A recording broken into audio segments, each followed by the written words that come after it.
And good morning. It's still morning, right? Yeah, it's still morning. Another day.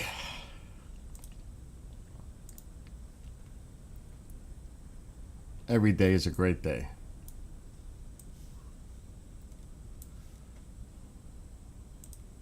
Or at least you should try to make every day a great day.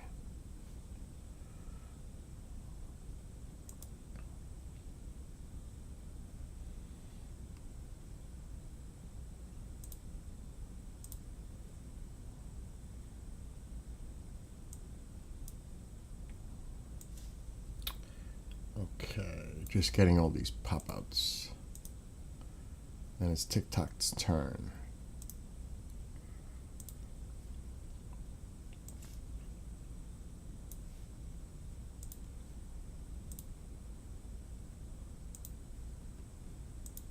It is chilly this morning. My gosh. It was 42 this morning.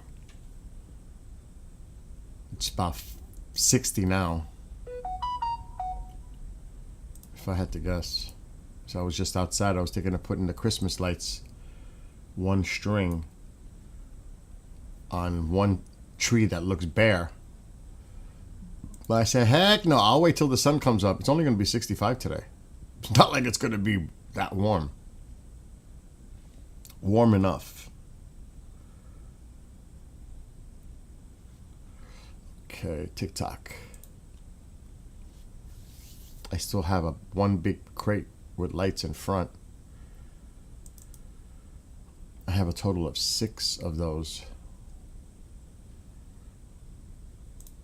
A lot of them are empty now because I used them. All the Christmas lights are pretty much up in front of the house.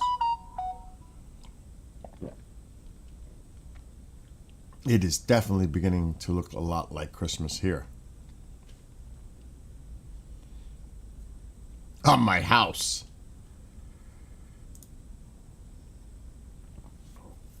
That was weird last night on TikTok. I got banned for 7 days. I appealed it and I got it right back because I don't remember what the heck happened. I didn't do anything.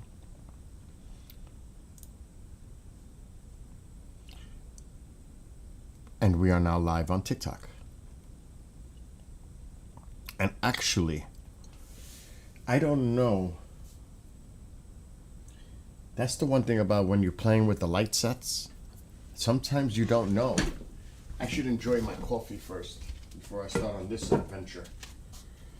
But I need to bring a set in to test it before I put it on, and then it's not working, and then I'll be like, I did all that for nothing. So in a few minutes, I'm going to go outside and grab a light set out of that crate and test it in here, and then I'll do it later on after I'm done with this stream. I'll go outside and put that last set on, and then the house is done. Out there. There's evidence of Christmas even if I just opened this door, but you can't see it.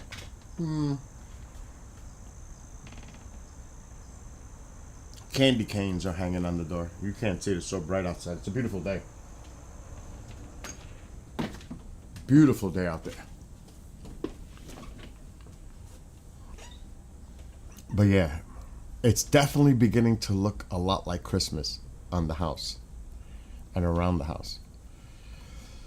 So in a few minutes, after I enjoy my coffee while it lasts warm, I'm going to grab a set, test. I just need one set. That's all I need. And I'm going to put it on later.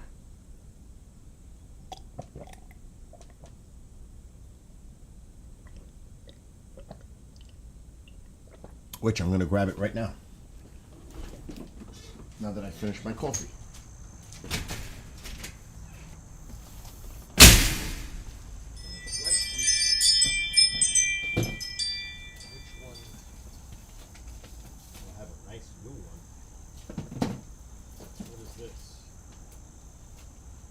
See if this works. I have a brand new box too. 300 lights. That's why every year after Christmas, I buy lights that are on sale for 50% off or whatever. Let's see if this one works. Oh, this one is not working in some spots. See?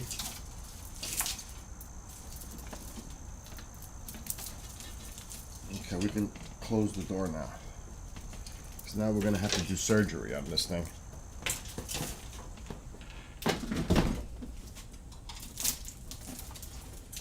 And there's a process that I do. It's you gotta have patience. But I also need spare bulbs, which I do have over there. Is I cut and reattach the line, which I could do with this, believe it or not. If you know what you're doing. I've done it in the past. I actually did it the other day. Yep, the last section is not working. Oh shit, it is working. This is a separate, it is working. That's separate. Oh, that's a short one. Well, let's plug it in. Let's see if this one works. That one works. I don't have to do anything. Let's see if this one works. Oh, it does. They both work. That's all I need. I'll leave it connected. I ain't gonna do anything. Perfect. Oh, that's great. I don't have to do anything. They work. This is going on the tree that looks bare from the video yesterday. Oh, that's awesome.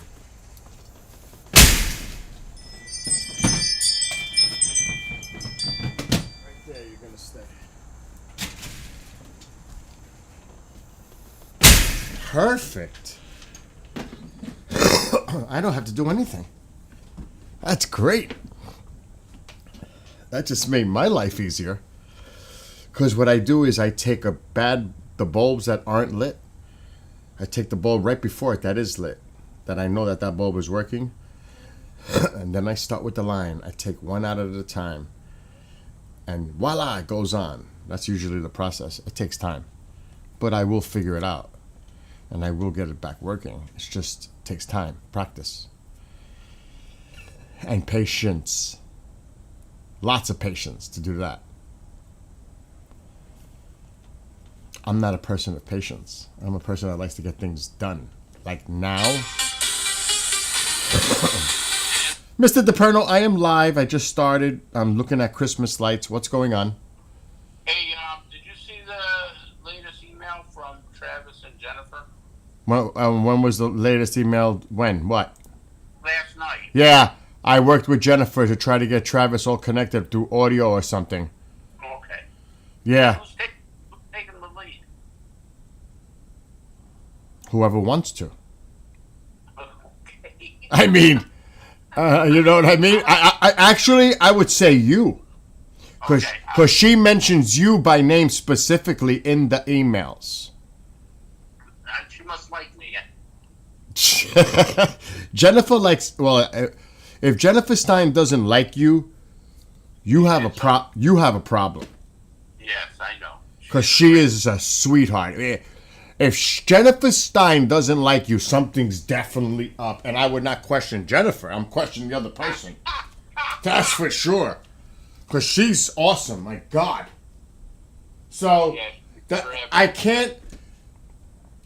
Mark tried to help me last night. He's on his way to Shag Harbor right now. He's probably on his second flight from Philadelphia going to Shag now.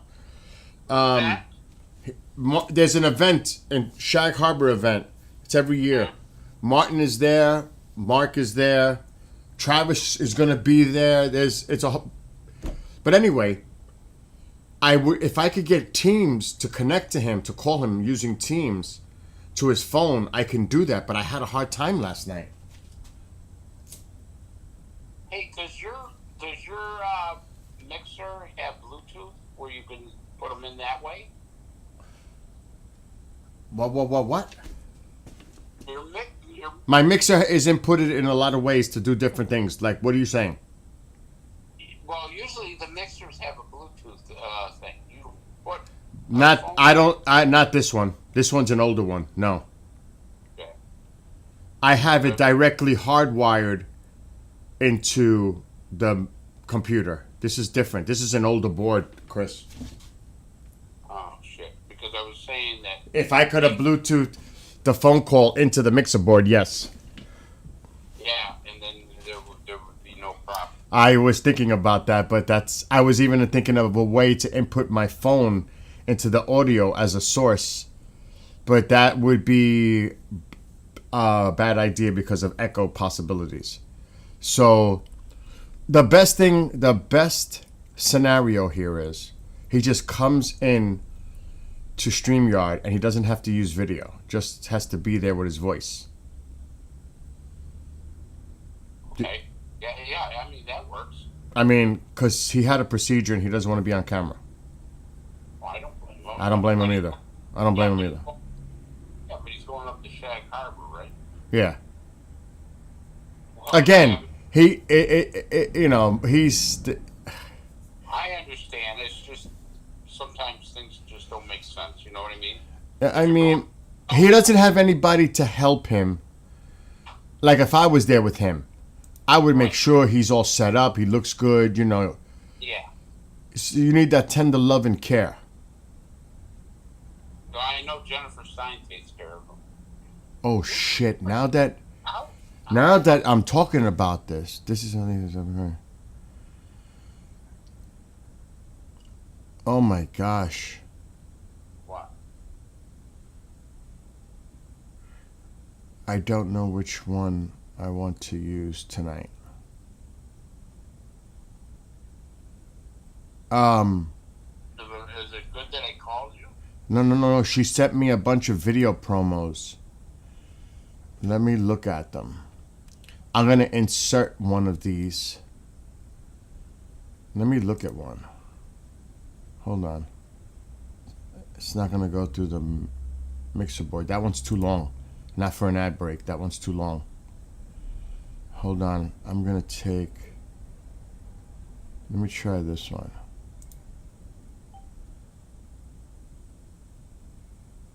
I'm looking at the promo she sent me. I like this one. I'm going to grab this one. Matter of fact, share. No, I'm glad you did this. You know why? You just reminded me of something to do for tonight. I have to redo the UAP Crossfire ad set to insert this video into it for tonight to advertise the event. Follow? Dude, I don't know about you in Buffalo, but I'm freaking freezing over here. I lit a fire last night. Let me tell you, it was cold at night and it gets hot during the day. Yeah. Yep. It was... So it's all, the weather's gotten all strange. Oh my God, dude, this morning it was 42 degrees.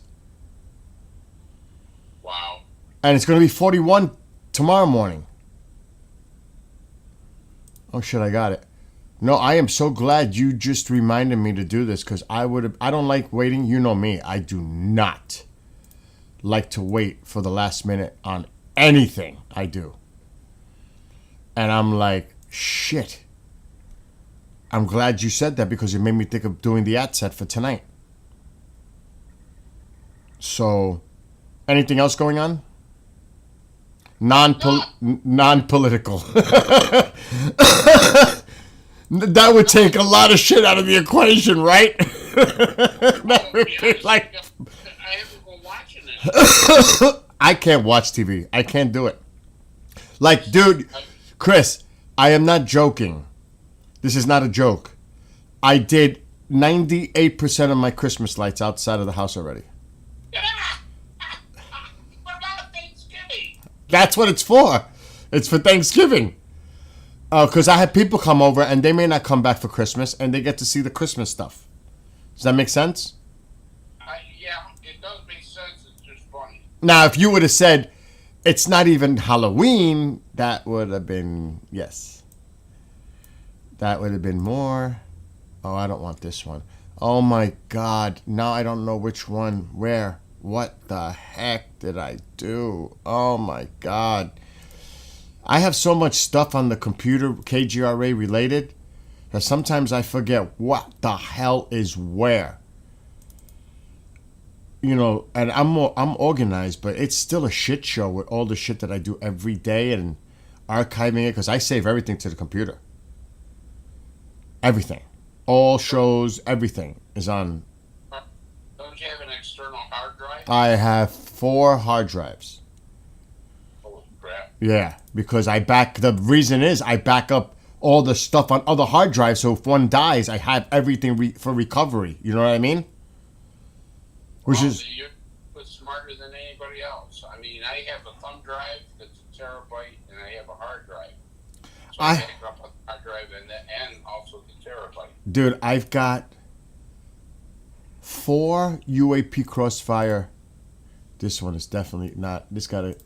I have 4 UAP Crossfire ad sets for this year, and so far 2 are no good, and 3 are no good. I don't know. Yeah, I don't know what the hell. 1, 2, 3. I don't know what the hell I did. It's crazy. I don't know what I did with the other one. I honestly don't know what the hell I did. You know what that means? That's a disaster for me. That means I have to recreate a whole new ad set, which would absolutely stink. And I mean, this is horrific. It's on my computer somewhere. Can you believe that shit? Yeah, but you make files, right? Yeah, no, I'm looking at 3 of them, but now I can't find the one I created that's more recent. You know what I mean? Wow. Yeah. So now I gotta scramble. Here's one. Let me see what this one has. Nope, that's no good. It's no good. Oh my God. This is a nightmare. I'm gonna have to put UAP ad set, and hopefully and pray it pops up on a search throughout all my drives.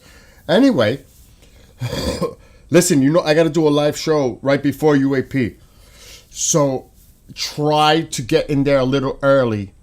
I will. You have admin, and try to get everything under control so I don't walk into a nightmare when I get on there 5 minutes before the show. I will do my best. All right, and call me if anything, and I'll hit you up if anything. And All right.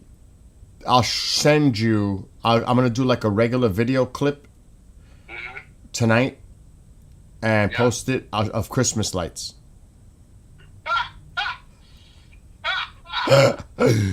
Oh my God!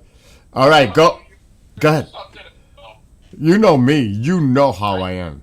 You love this type of shit, man. I do. Out there on the ladder, just don't get hurt, all right? Oh no, that's already passed. All I gotta do is one light set on a shrub that is like looks a little empty. All the ladder stuff is done already. I'm past that. Good. All right. All right. Talk to you later. Call me. Bye. Bye. The ladder phase is done. This is easy stuff now today. Oh my God, this better show up because I don't feel like redoing a freaking ad set from scratch. Oh my God. I really don't. I could cheat, which might not be a bad idea. Actually, I can cheat. Uh-oh, it just found some. It has to be the latest date. Oh my God, it's finding a bunch. All right, let's hold off on that. What do we got here? It has to be the date. Old. Oh my God, those are all old.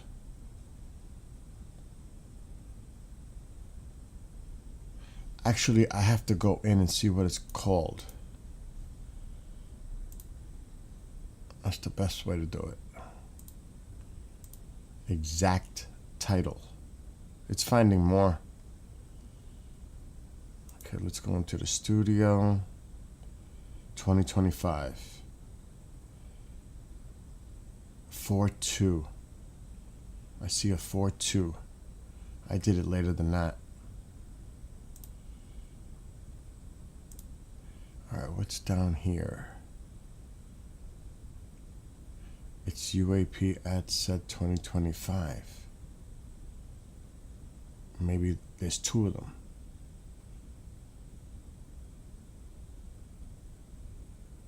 Let me click on this one.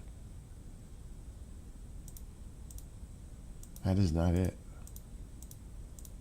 That is definitely not it. Okay. It's still searching. That is not it. Can't be that one. All right. I may have to do what my original plan was. This doesn't thrill me. But it's easy for me to do. I can do anything. I really can. There's always a workaround.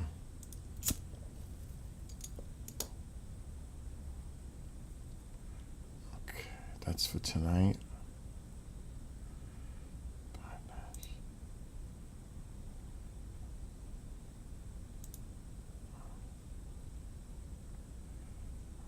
Okay, that's for tonight. I can pull any one of these. Copy.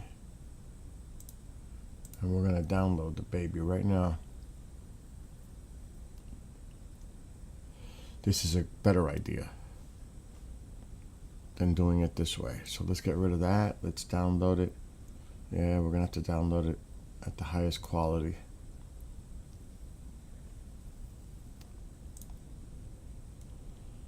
This is when you got to get creative. And I'm pretty damn good at that.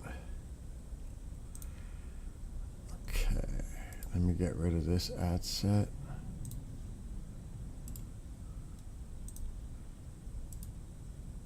I am freezing in here. I can't be making a fire this time of year. I did one last night, but not in the day. It's actually cold in here.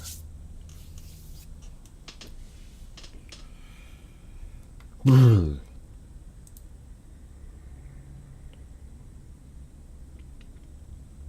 I'm gonna game. I'm definitely gaming. I'm chilling. I'm relaxing after I get this done.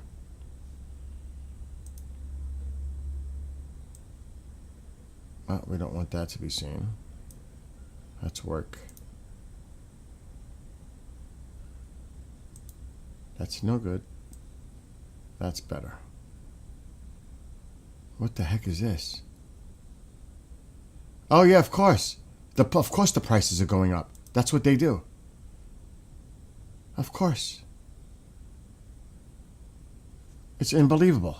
They're doing a price increase. That tells me right there they're doing a price increase. Game Pass is going up. Just from that message, I didn't even have to read it, and I know it's going up. They're pulling some stuff. Terrible. Terrible.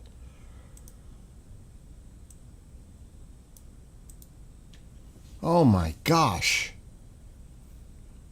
That's definitely a sign that the prices are going up for Game Pass. Just that little thing. And I don't know anything about it. I haven't researched it. I haven't gotten a message about it.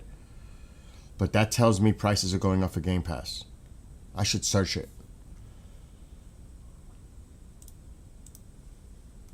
I bet money on it. Game Pass price increase. Yep. What? What? $10 increase. Oh my God.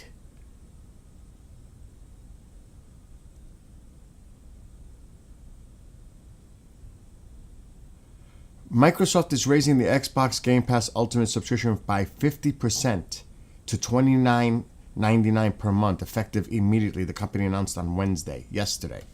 I knew it. I knew something was going on when I saw that.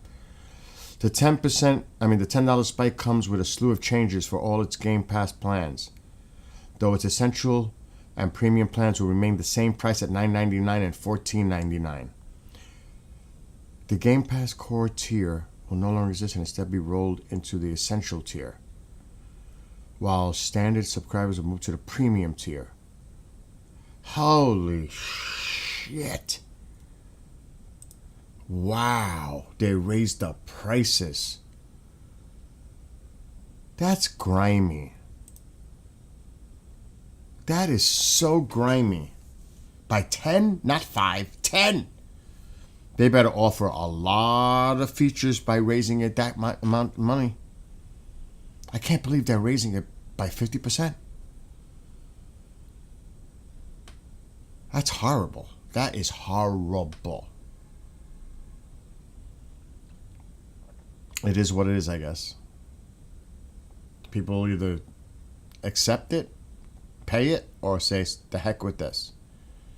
But I can't believe that they raised the prices for Game Pass by 50% to $30 a month. $29.99 to be exact. Wow. I knew it when I turned on the Xbox and I saw a notification. Something was up. And good morning still to you, Stala. It's still morning. Don't rush the day. All right, I got to do something work right now. Very important. The file is done. I've got to make an ad set for a show tonight, and okay. One thing at a time.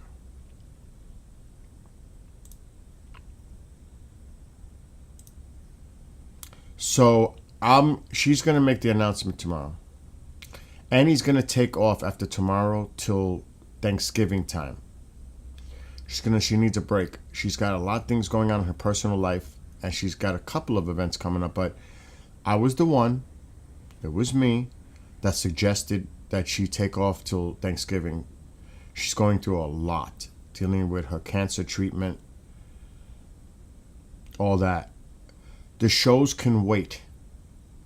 Our lives is our priority. The stresses of shows should not exist when you're dealing with personal life issues. That's the way I look at it. So, God willing, she's going to overcome what she's dealing with right now. She's going to do a show tomorrow for 2 hours with Jeff. Then after that, she's taking a break. A well-deserved break. She needs to because she doesn't rest. So we had a nice conversation last night. And I love everyone, but I care about people. The station is not the priority when it comes to a person's life or any kind of issue they may be going on a personal level. The heck with that. Oh, you're kidding me. Oh, there's the ad set. Oh, whew. All right, I have to pay attention to this because I have to cut and grab this piece and play it. It's from a past show. Gentlemen, we have to take a break. We're at the top of the hour, break-wise. And when we get back, more with our very special guest tonight, Mr. Robert Kiviat, executive producer of The Alien Autopsy. Stick around. That's where I need to cut, right there. Cut.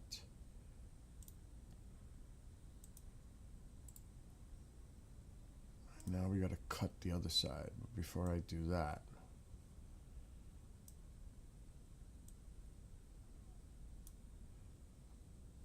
we have to go back to here. All right, we gotta cut the back end. should be right about. Almost. Shit. Let me go back.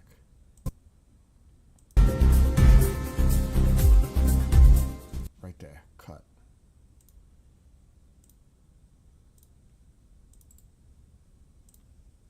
Fade. Now we have to dissect it.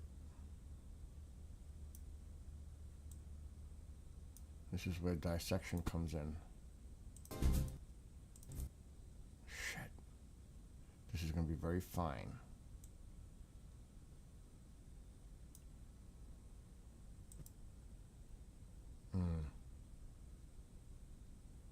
We're getting closer.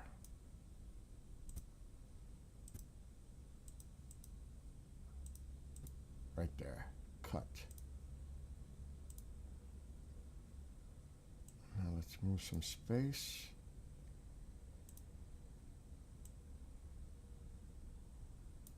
And get that file I just downloaded for tonight.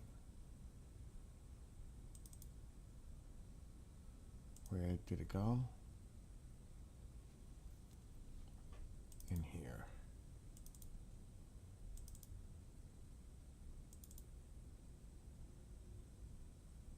Where is it? Not that one. Here it is.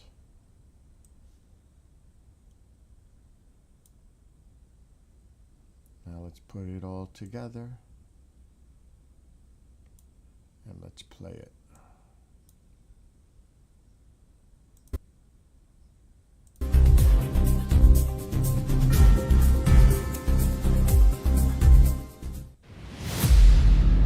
Okay, the video, I gotta resize it. Scale to frame size, beautiful.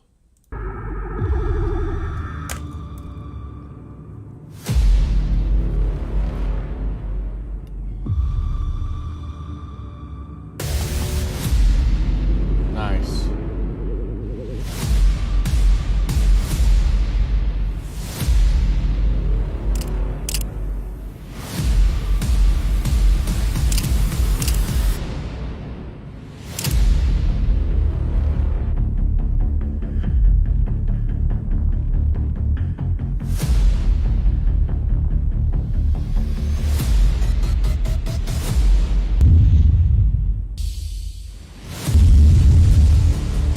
Audio's a little hot.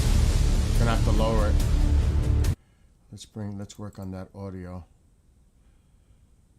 See, there's a lot to, when you're dealing with this stuff, there's a lot to do. It's not that simple. If you want to be professional about it. Okay, I just lowered the audio. Let's try it again. Better. Way better. Much better. Let me check the rest of the clips.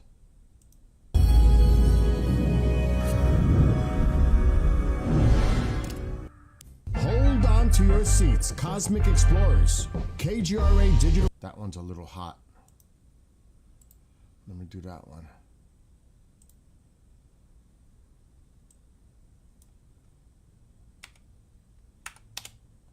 All right, let's go to the end of this one. Let's get in there.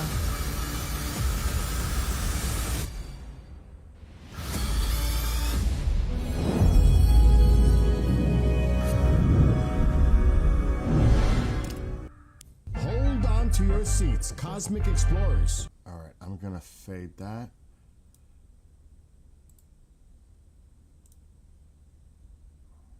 Come on.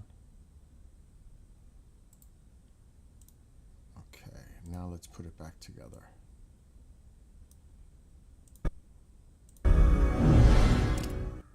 Hold on to your seats, Way better. Cosmic Explorers. KGRA. Good. I got it. When you join MUFON, you add your voice to the cause. Oh, way better. This is an ad set that has to air tonight. Perfect. Save.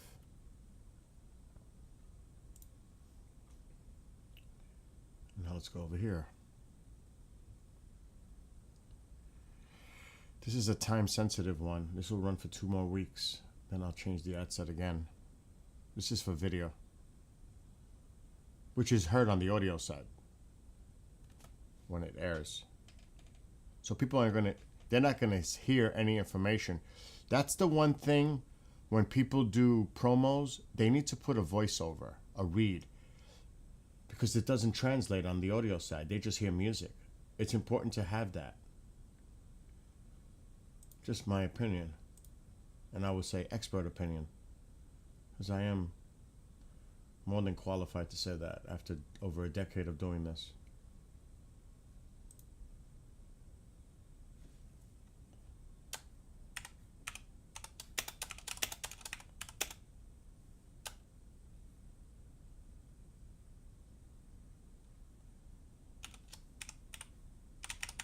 I'll put that so I know which one it is.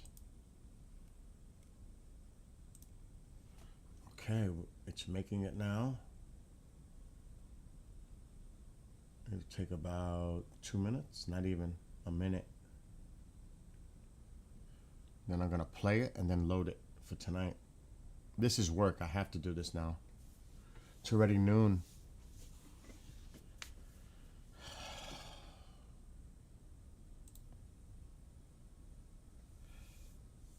Yeah, I wish there's 3 shows tonight, actually. Actually, there's 4 shows tonight.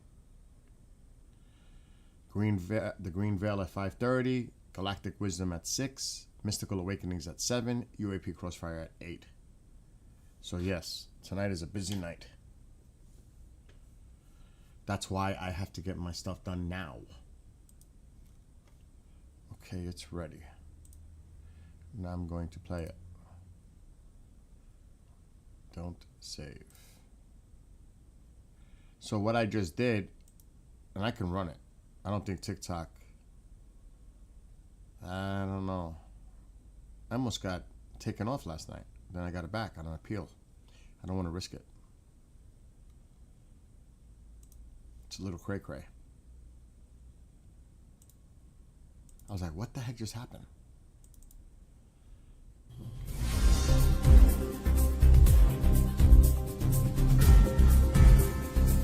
Actually,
that's a pretty nice ad they put together. I gotta be honest.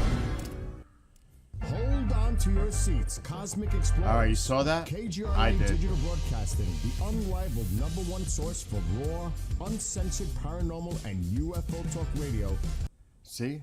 I noticed it. See, that's why I have to watch it. See, that's why I have to watch it. There's an error there. I'm a perfectionist. That's not acceptable to me. I noticed it. There was a little glitch when I put it back together and cut pieces out. Gotta take that out. So I have to redo it. It is what it is. That's unacceptable to me. That's why it's important to watch it.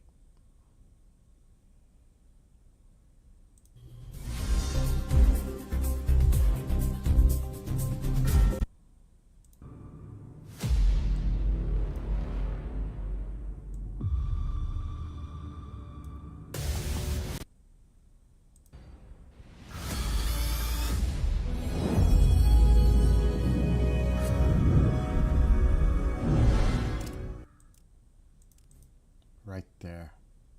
I heard the UAP Crossfire music. I'm gonna cut it right here. And I'm gonna cut a little bit of this piece out.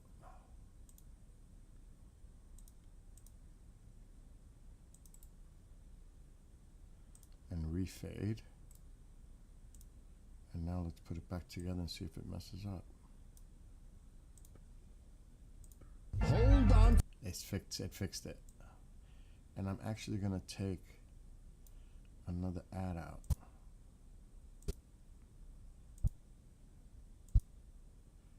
Oh no, that's good. It's perfect now. Now we have to resave it. See? That's why it's important. You just don't accept stuff.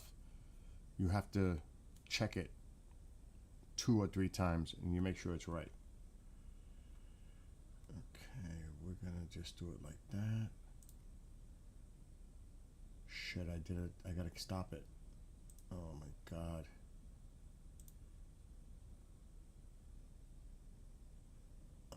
It's not gonna work.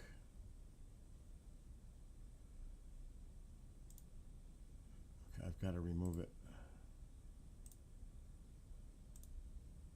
I have to redo it. Not the video file. The compressed size.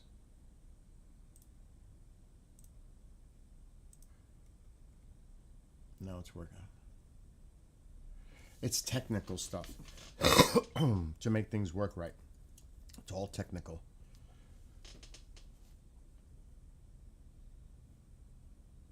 I might make a fire. It's like that chilly in here. I'm flipping out like I'm chilly.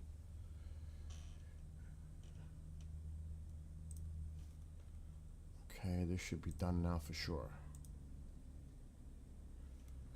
All right, here it is. Let's see.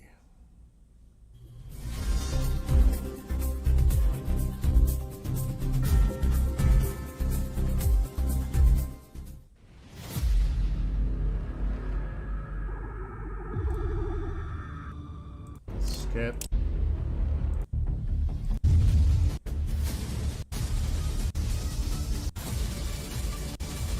There it comes. Right there.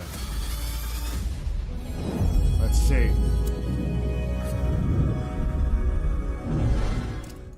Hold on There to we your go. seats, Cosmic Explorers. That worked. KGRA Digital Broadcasting. the That's clean. unrivaled #1 source for raw, uncensored paranormal and UFO talk radio has just unleashed a sizzling online merch store. Stay cosmic on the move with accessories, rugged phone cases, vibrant yoga mats, and notebooks perfect for jotting down UFO sightings.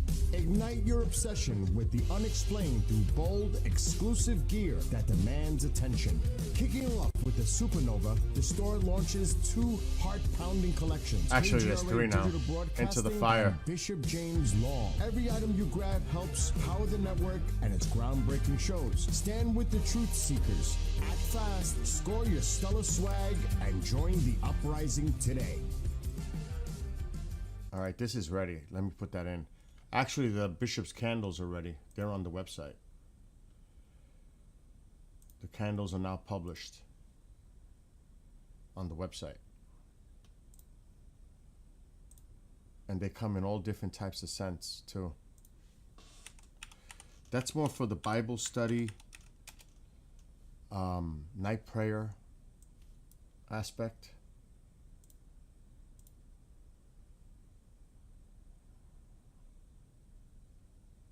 And this is them right here on the screen. These are the candles. And they're working on getting discount codes to make these prices more affordable. But this is if anybody's bought any of the merch so far, they know it's high quality. It's not garbage. It's not cheap. That's why the prices reflect that, because it's not cheap. Some cheap ass, merch. And they come in different scents, see? Unscented, of course, and Apple Harvest. What is that? Atlantis Whisper, Christmas Warmth, Cinnamon Vanilla, Clean Cotton, Coconut Cream, and I can't read that other word, but my peppered what? Passion Fruit, Sea Salt and Orchid, White Sage, and Lavender. I like that. I like a few of them, actually. So yeah, the candles are now available for the Bishop. So that's pretty cool. Just to share that.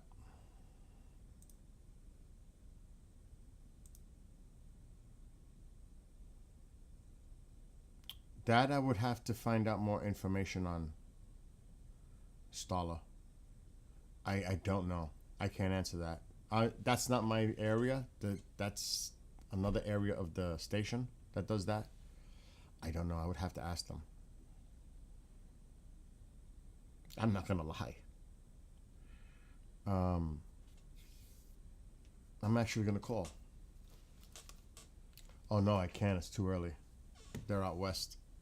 I'm not gonna call this early. Wow, you have 8 rescue dogs? Wow.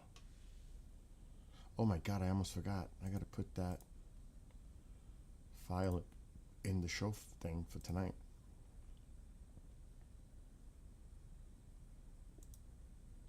See? I can't let the mind wander too far.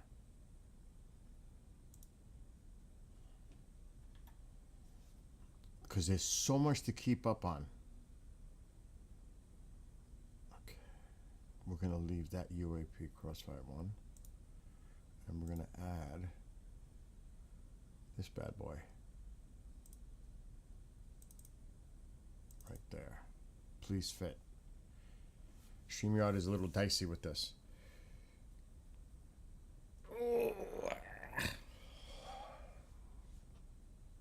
But this is good for tonight.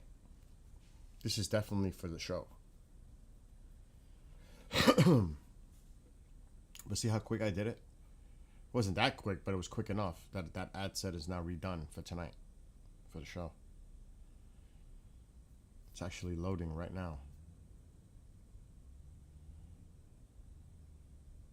And I have to wait until it fully loads. In the meantime, I want to play the song that I rewrote, because I wasn't happy with the original version because of my lyrics. My lyrics were great, but I didn't like the song the way it came out. So this is like the newer version.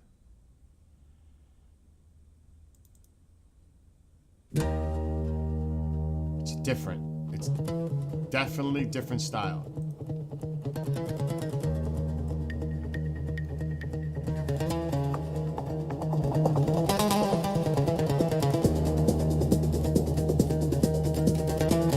This is new, but not new. My lyrics, I wrote these lyrics months ago.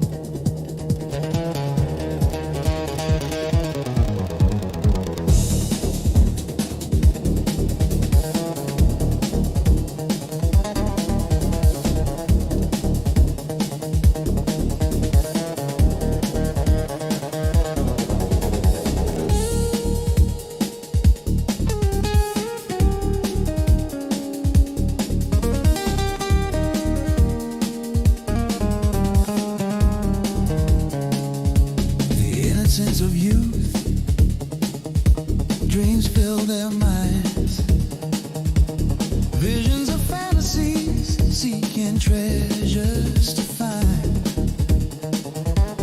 memories stored away to the future's past, measurements of height, the clock ticking so fast, the hourglass of time.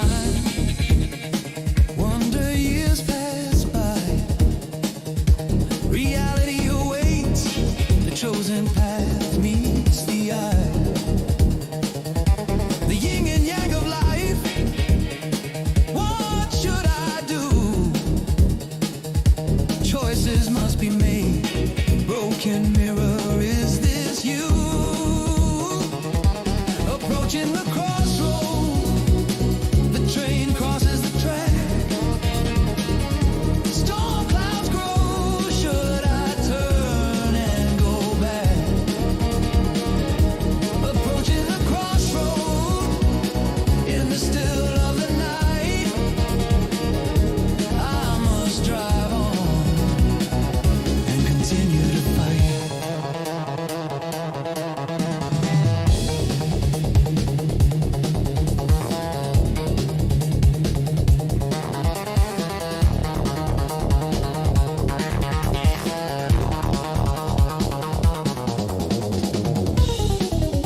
fix what's broken inside.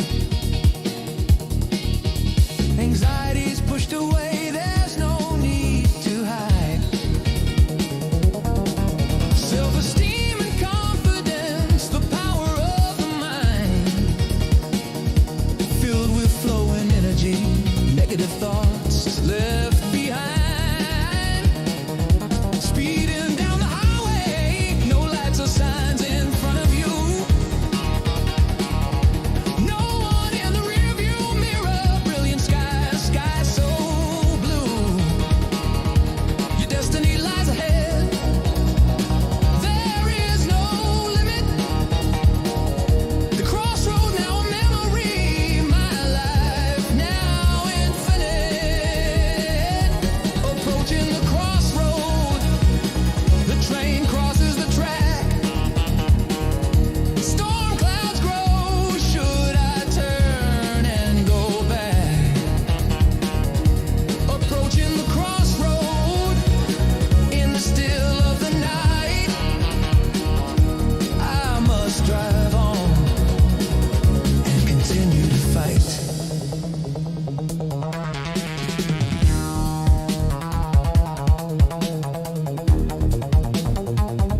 Definitely different, which I like.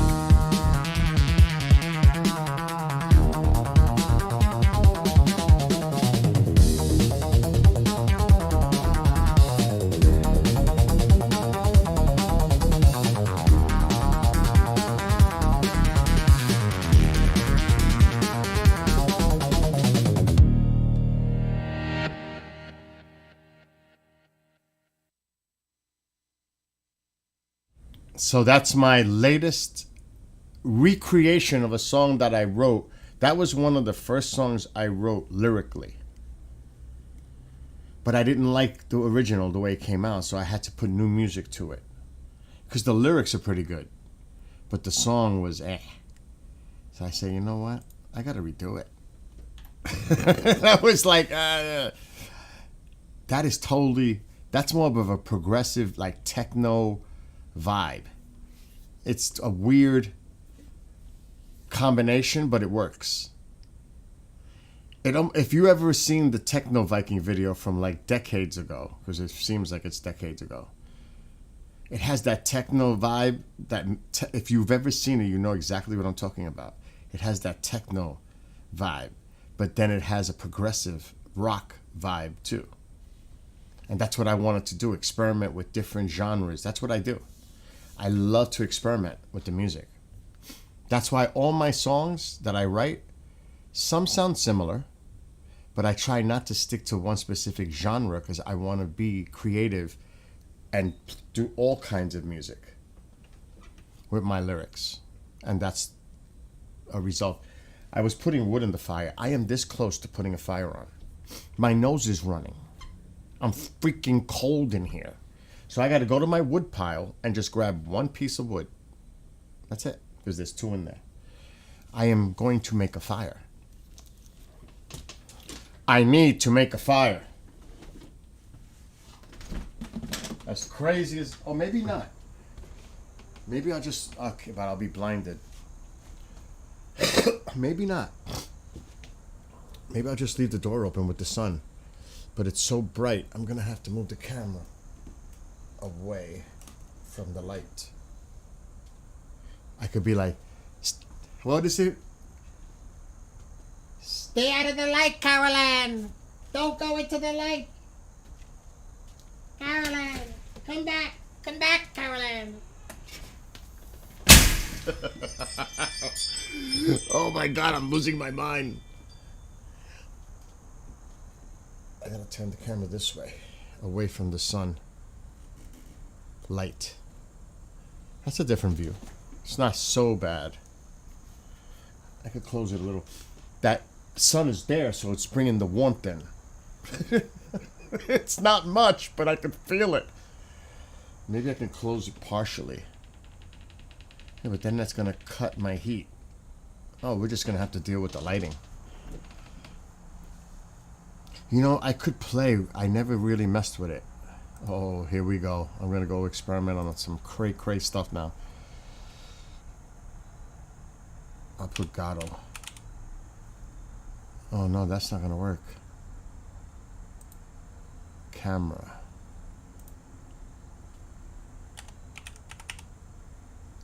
Elgato Cam, there it is. Elgato Cam Hub. I've never tried this while I'm live. Video is preoccupied.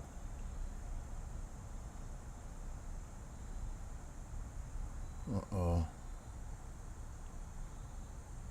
Oh, we don't want to play with any of these settings. Where's the brightness? Exposure. We don't, maybe the ISO. Oh yeah, the ISO. There we go. We can do that. For now, while the door's open. See how I darkened it? That's good. That'll work. That'll work. The mic is like right there, but that'll work.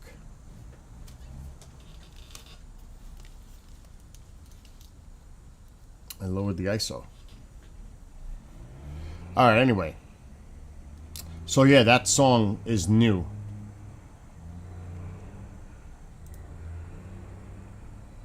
A lot of these... That's another thing. I'm starting to put my music on SoundCloud. I only did 2. I'm eventually going to put it on Spotify. But I got to work on that. It's going to take time. I want to do it right. But I'm definitely going to be putting my stuff on Spotify. There's no reason I shouldn't. I have too many songs. And get it out there. Matter of fact, there's a company that reached out to me that works with Spotify. It puts it on Apple, Spotify, and everything. I may do that shit right now. They reached out to me with a discount offer. I'm not going to say what company it is. But they did offer me something. Don't ask me how they got wind of my stuff. I don't know. That's another weird thing. What was that?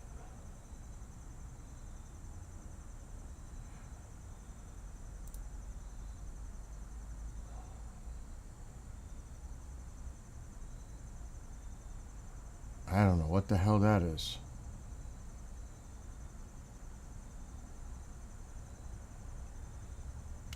I might do it right now.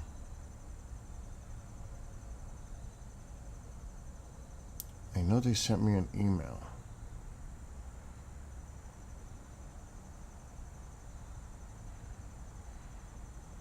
Then I'm going to have to be really picky and choosy which songs I put there.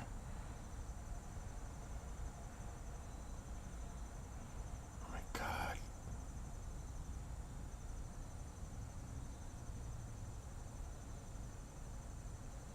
I hope I didn't delete it.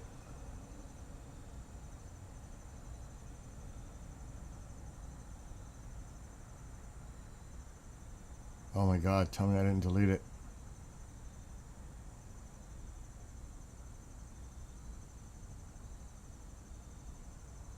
I deleted it. I gotta check now if I bookmarked it. I'm praying that I did.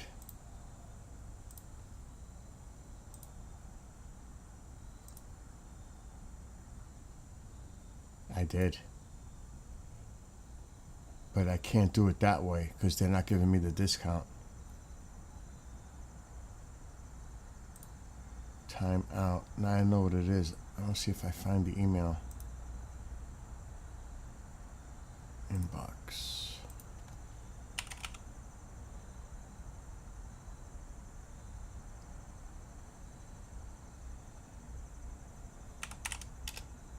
Oh God, we didn't find anything.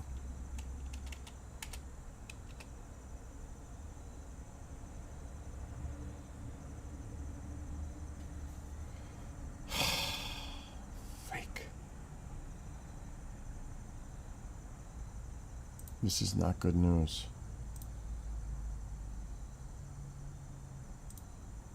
I should have grabbed it when I had the chance.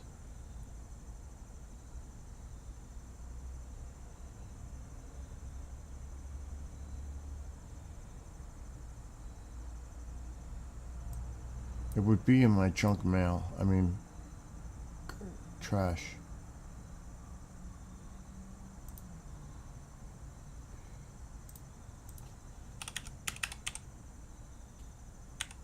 I should have took the offer when I had it.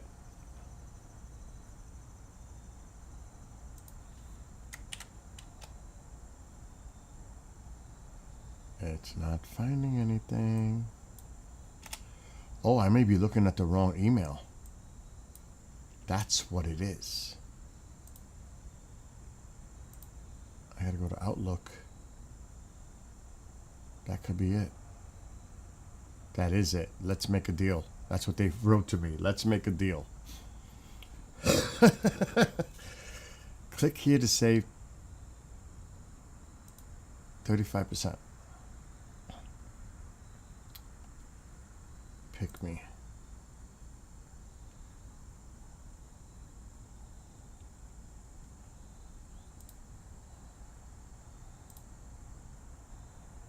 Oh, come on.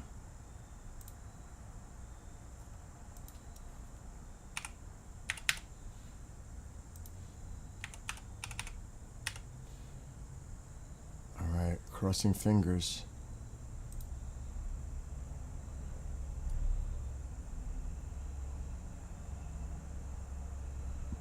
Come on. Congratulations. Enjoy unlimited uploads for streaming services and a gazillion other features you won't find anywhere else. Upgrade to video uploads. We don't need that. Skip. Upload music. Get your first release out. Okay. Email. You could actually help me. There's the email that I just bought it.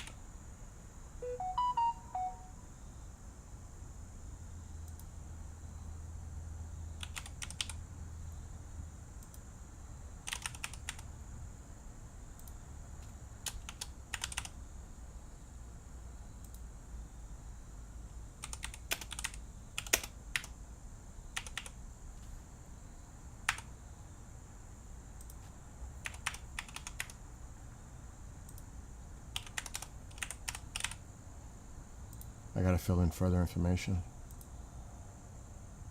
Oh God, current password. I don't know.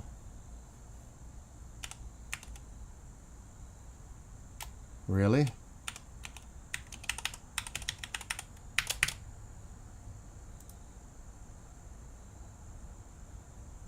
Please make a selection for mobile alerts. Where is that? Right here.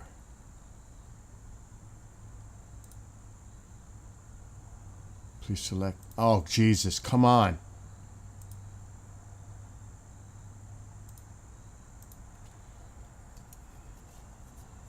Two-step authentication. They just sent me a code.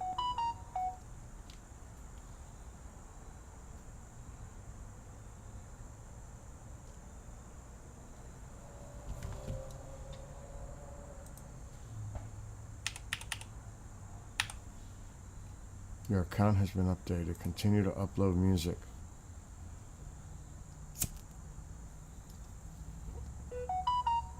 Number of songs. Holy Christ. Yes, monetize my single.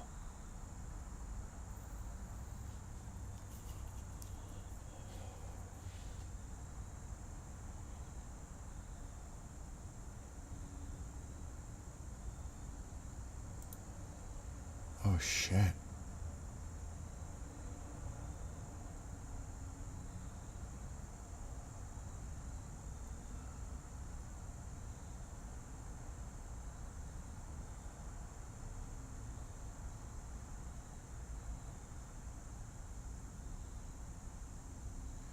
Let's do that.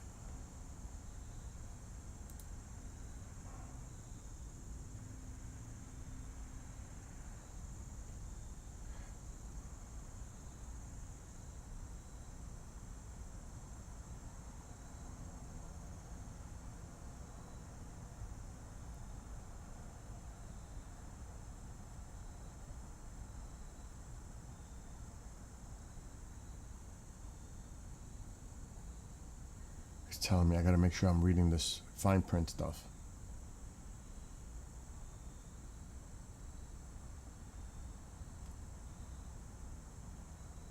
No.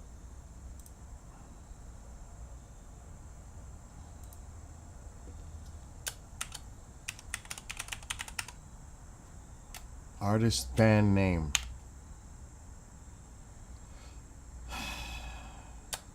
Oh, what should I put?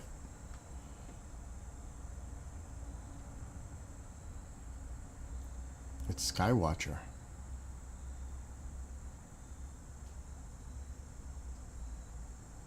Skywatcher.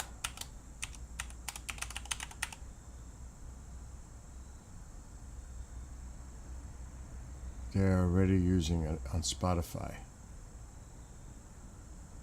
That is not me.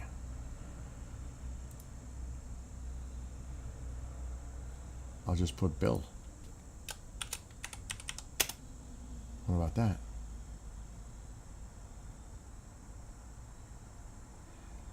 Enter your Spotify artist URL below.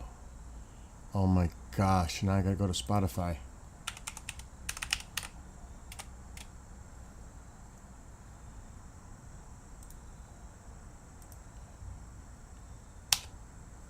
I have a Spotify account.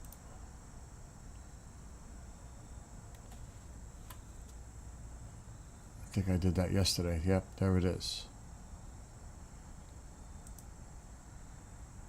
Profile.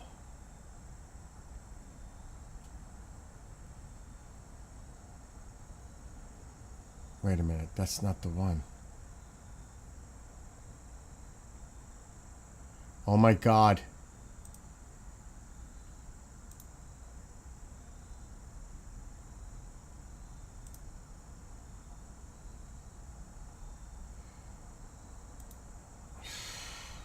This is going to be a pain in the...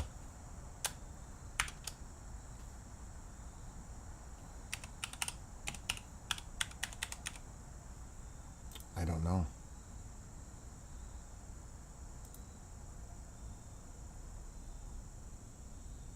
Does not exist.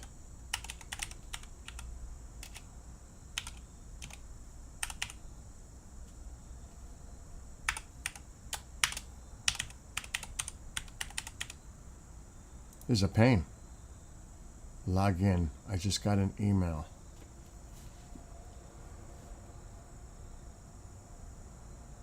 And there it is, Spotify.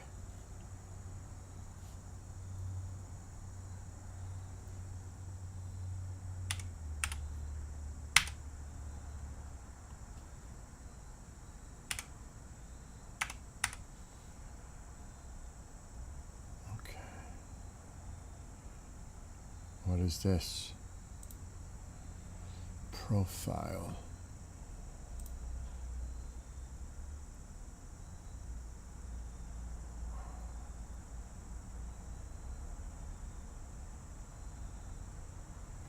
This is definitely my profile.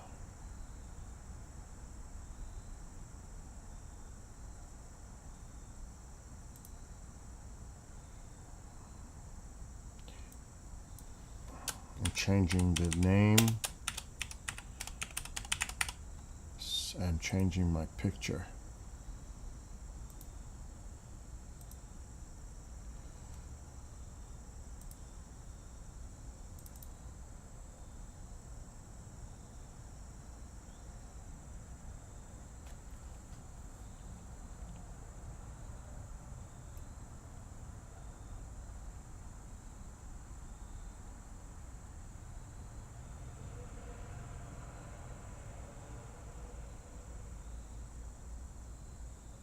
I'm looking for a picture.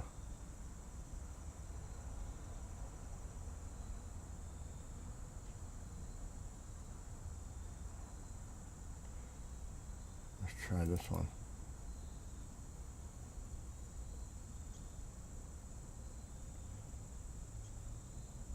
Save.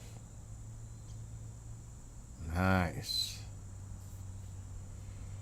What about the background? We can't do nothing about this background?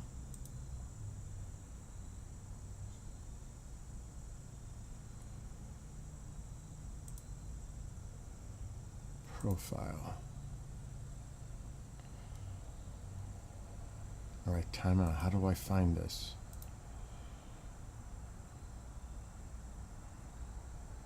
Help me find it. URL.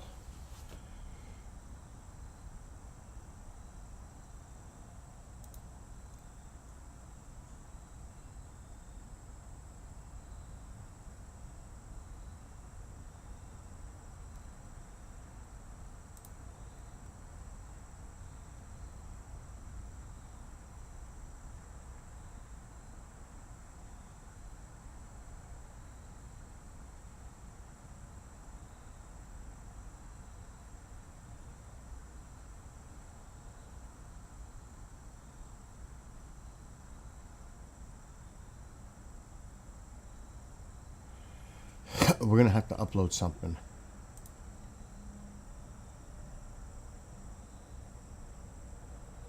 And I'm trying to figure out what the hell. Create, no.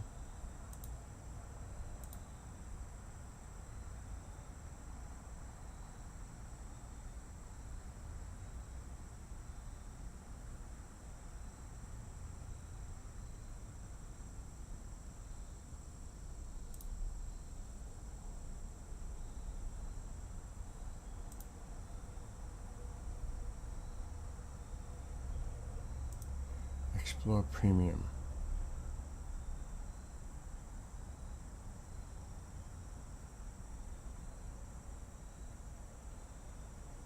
What the hell?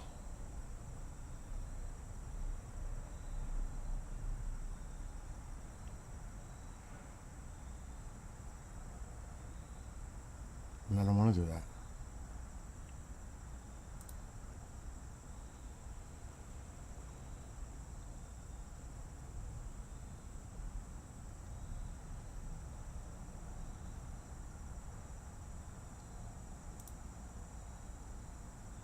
Settings.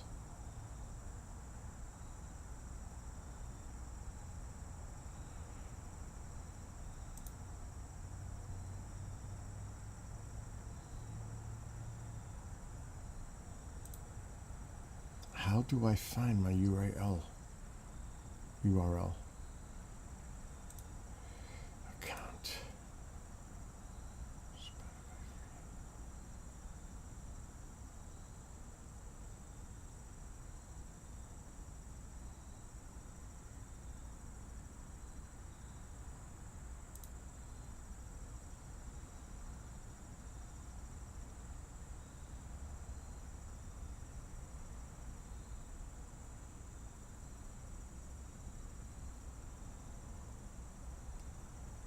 This is gonna be a nightmare.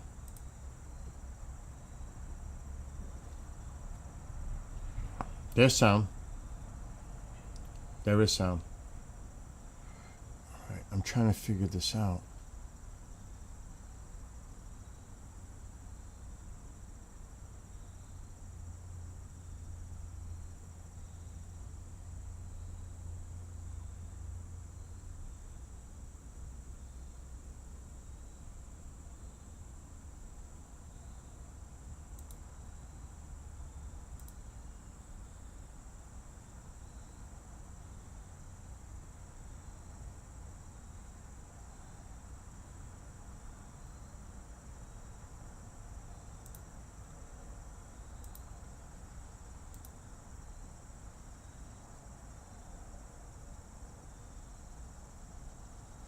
Oh my God, look at all this shit.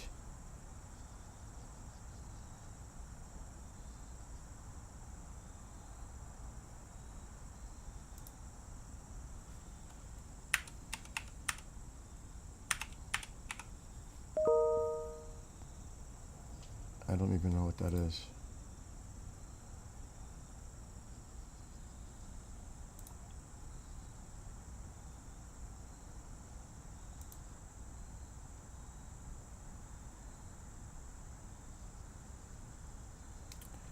Okay.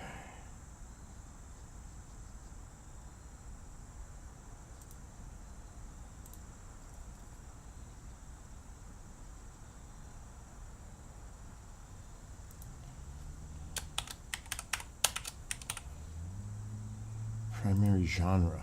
Oh my god.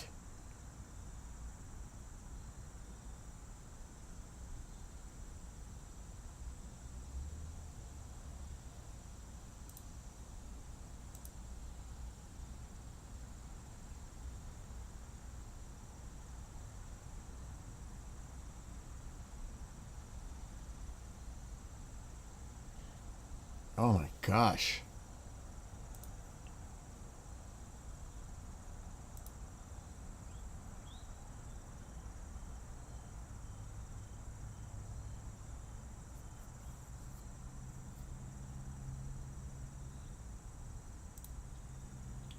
Album cover.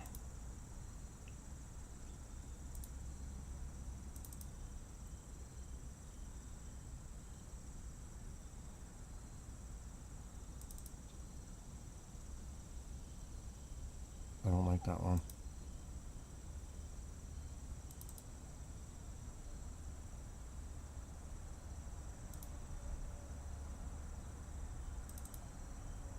Too big.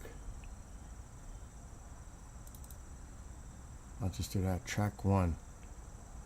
Just the title. We're doing True Love first.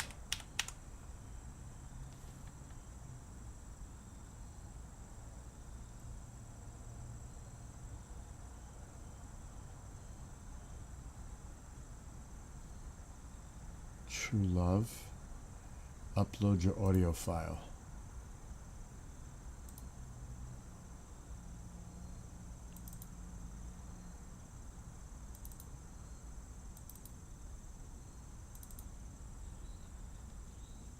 Gosh, I better make sure I pick the right, which one it is. Let me get in there.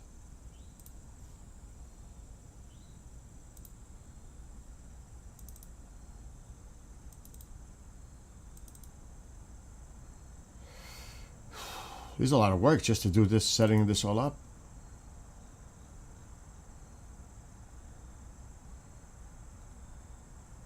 I'm putting all my songs on Spotify and Apple and everything. Game on. Make sure it's this one. That is the one.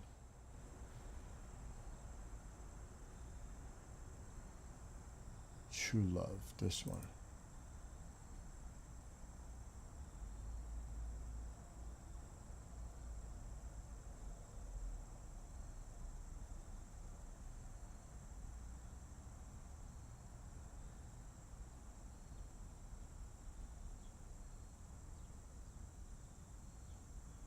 Music and lyrics, songwriters.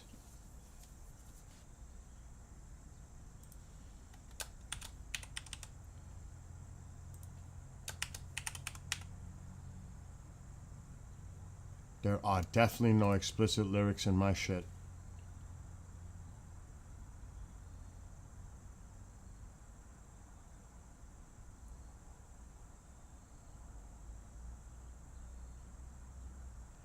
What? Oh, they're asking me how much I want to charge. Let's do 69 cents.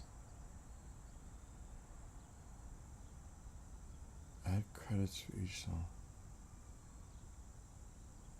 Apple requires at least one performer and producer credit for each song. Performer. What the heck is that?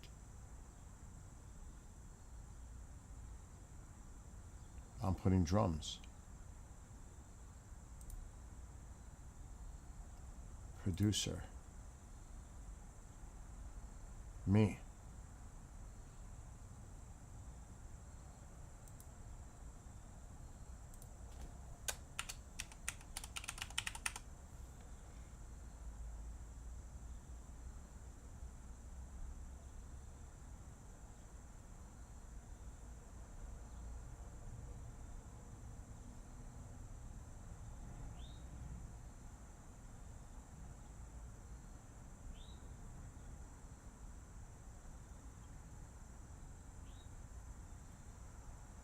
There's a lot of technical things here.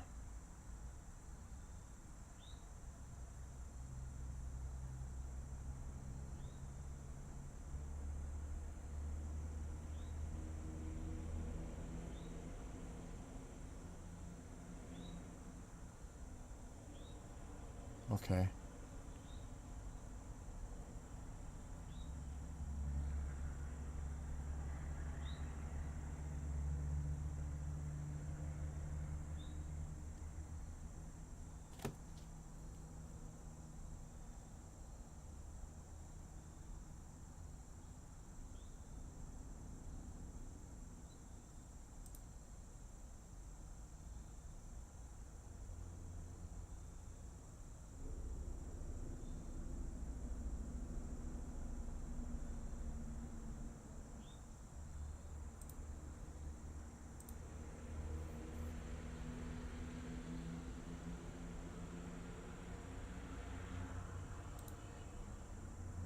Add track credits to meet Apple's requirements. What?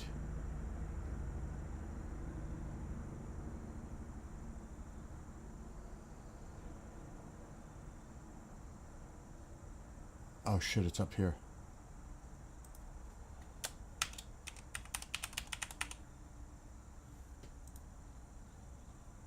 Continue. Oh God, make sure you check all the boxes. Continue.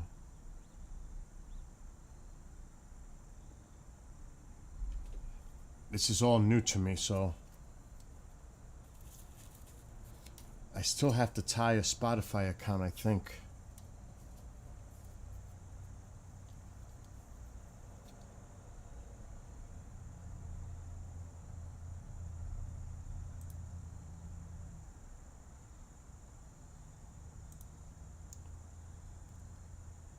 Your music's on the way.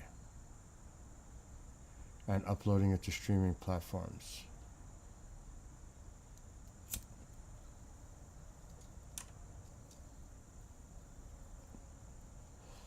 This is so weird. But where is it going? Giving streaming service up to a week to publish your new album. iTunes and Apple Music can often publish music faster. For Spotify, new music will take at least 5 business days to go.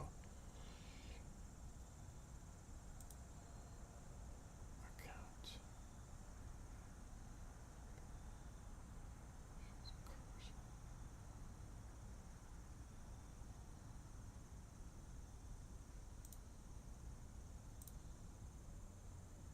My music. Your Foo-Hoo, your first single. Add lyrics.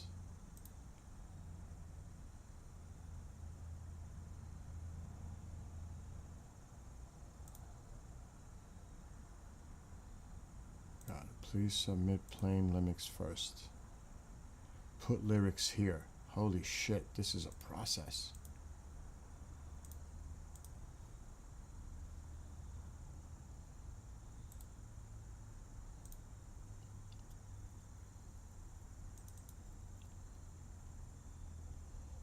Where's true love?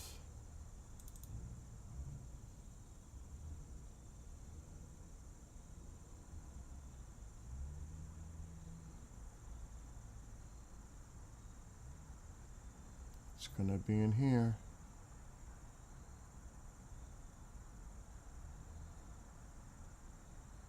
No.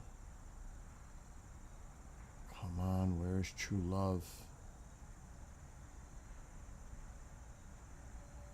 This is something I'll have to work on another time, but I gotta do at least this one and finish it. There's true love.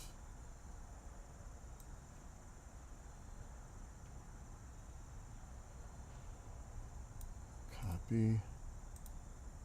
Paste. Nice.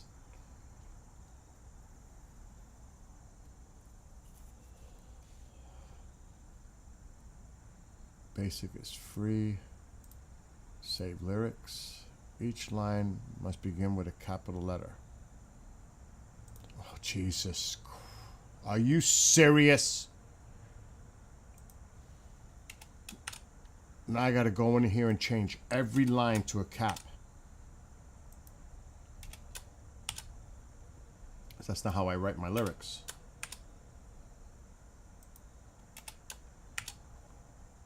I just write them out.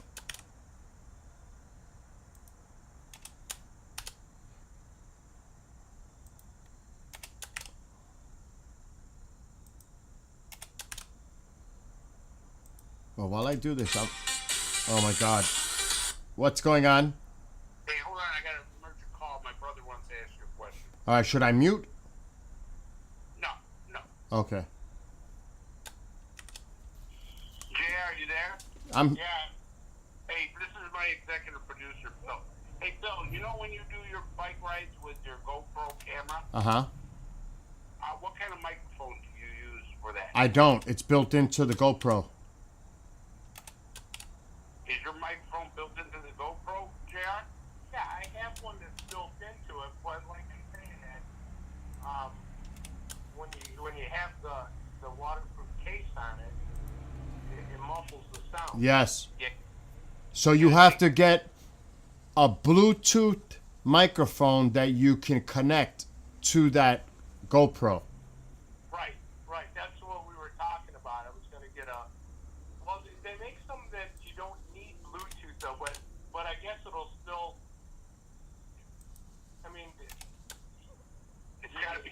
Do you have to have Bluetooth? Well, you have to have a wireless system to connect to it.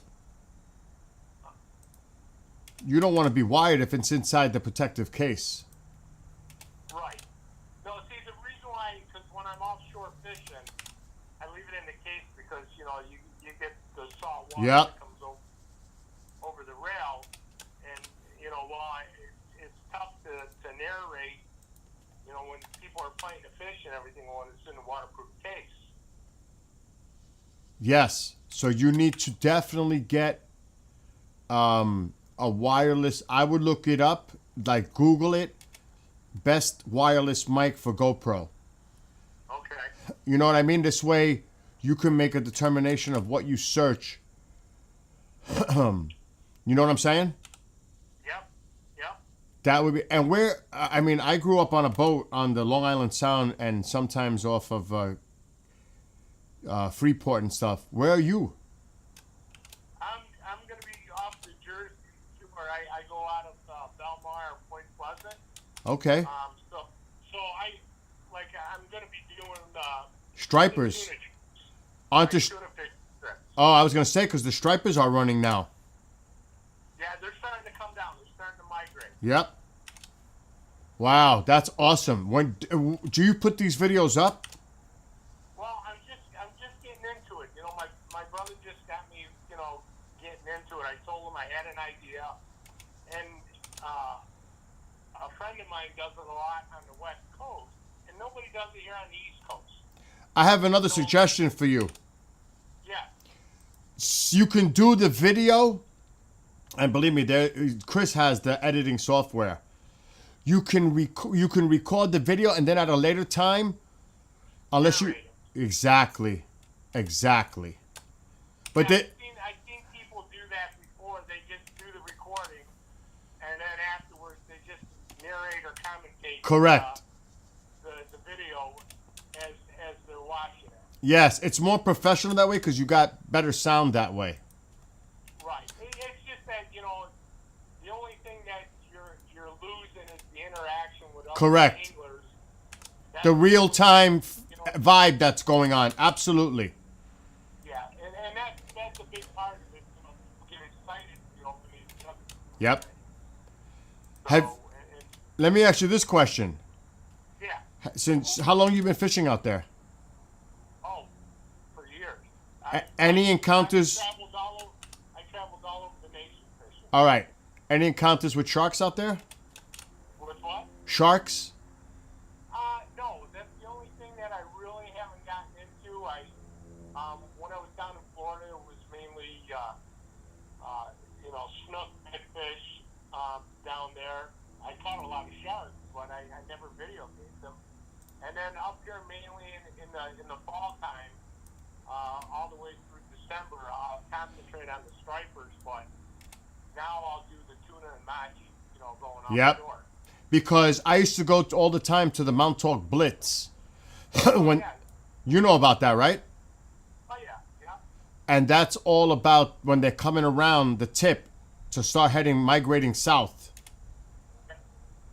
So And that's very, very big in cutthroat too. I mean, watching some of those anglers out there just at the tip on the rocks out there, and I do that. I'm one of them. Oh, you do? Okay. At least I used to when I had time. I'm actually on one of those fishing magazines. They did a thing there.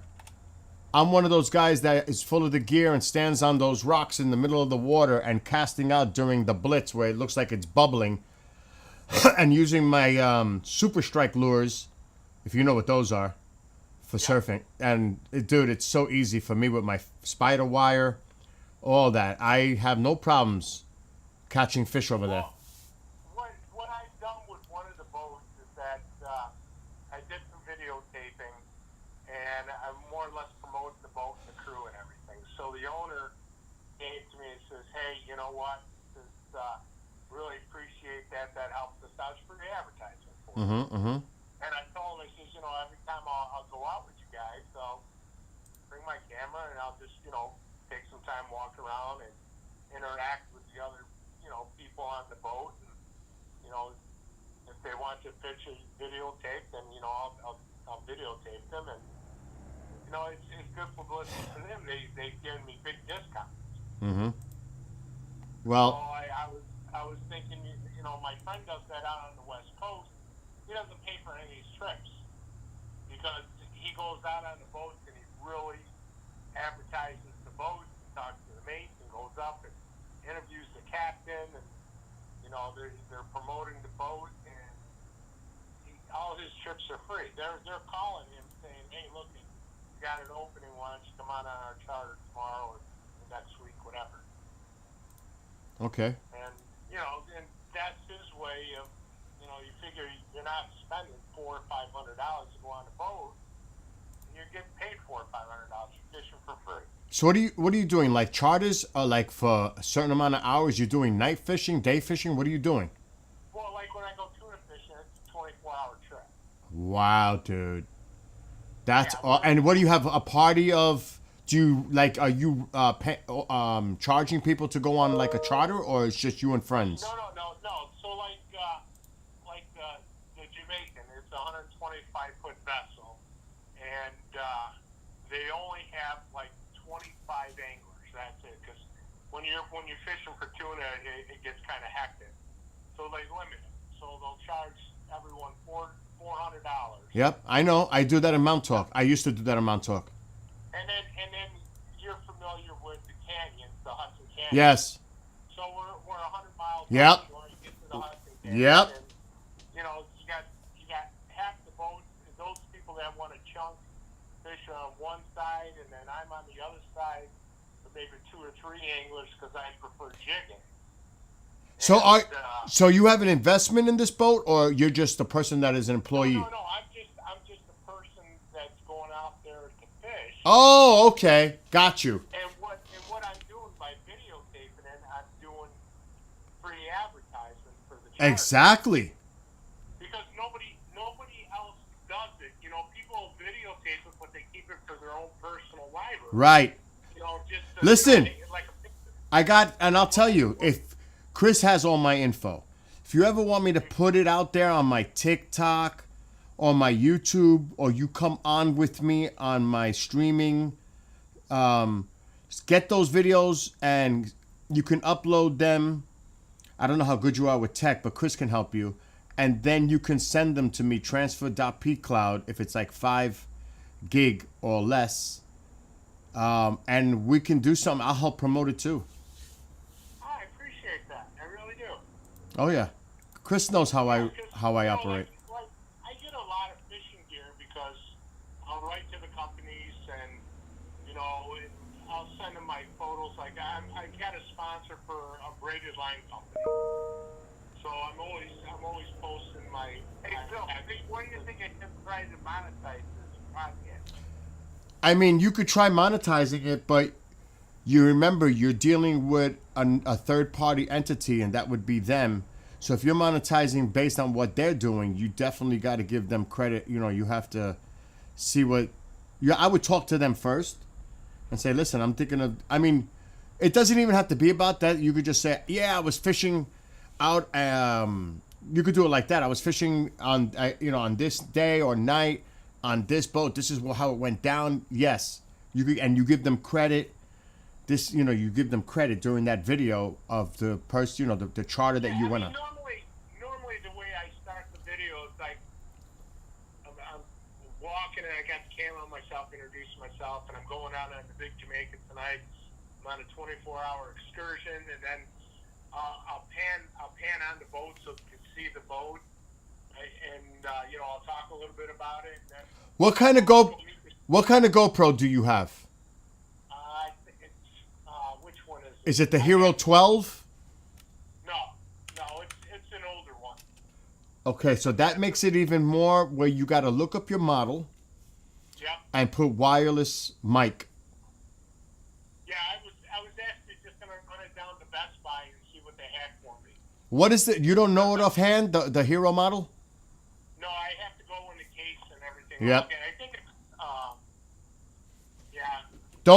Don't take that. Listen, don't take their word for anything because they're gonna sell you something high end because they want to make money. I would go on Amazon and just put in your model number, wireless mic, and get an idea what's good that you want to choose. Then you go to Best Buy and some other sites and see what they can offer you. Okay. You know what I'm saying? Because now you have a base price and you have a better understanding of what you're looking for. Right. So, dude, I wish I was going out there with you. Yeah, Saturday night I'm going bluefish and Wow. Oh, I miss it. I got the itch, and so I said, a friend of mine, we're gonna go out and eat, and we're gonna go out bluefishing. What are they? Because they, you can use butterfish, bunker, mackerel. What are they using? What are you using for bait? For tuna? No, for bluefish. Oh, I strictly jig for them. Oh, you jig? Yeah, I use diamond jigs or. Oh shit! But are they? But jigs. so are they driving into like a school? The captain will, try to find a school of them, and then, he'll tell you to drop, and you're jigging. Oh, that's awesome, dude. I know the drill. My father had a 25-foot Sea Ray. Yeah, when I go, like, I'll have 4 different rods set up. Yep. I'll go to top water to be different from everyone else to, get the strike off the top. Yep. Let me ask you a question. Where are you? You said you're in Jersey. I'm live streaming right now, so don't tell me. But do you go surf casting at all on the beach? Yeah, I go down to Lucien Grove in New Jersey, just south of Belmar, Pleasant Point, out that way. I have a cousin in Long Island. We were supposed to get together and go striper fishing out in Montauk. Oh God, I missed that. Oh my God, I missed that. I don't remember because I always, like I told you, went to the Mount Talk Blitz. Yeah. Do you know roughly when it's springtime when the stripers are making their way north? Yeah, it's normally the end of April, May. Okay, I may have to do a trip and hit that part on surf casting. Yeah, I mean, I'll tell you, I got hooked on the striper fish. My personal best was a 52-pounder. Wow. Yeah. Wow. I got a picture. I love this. I'll send a picture to Chris and he can. Yes, send it please to you. do that, dude. I use Ever since I caught that one, it's like I've been hooked on the stripers.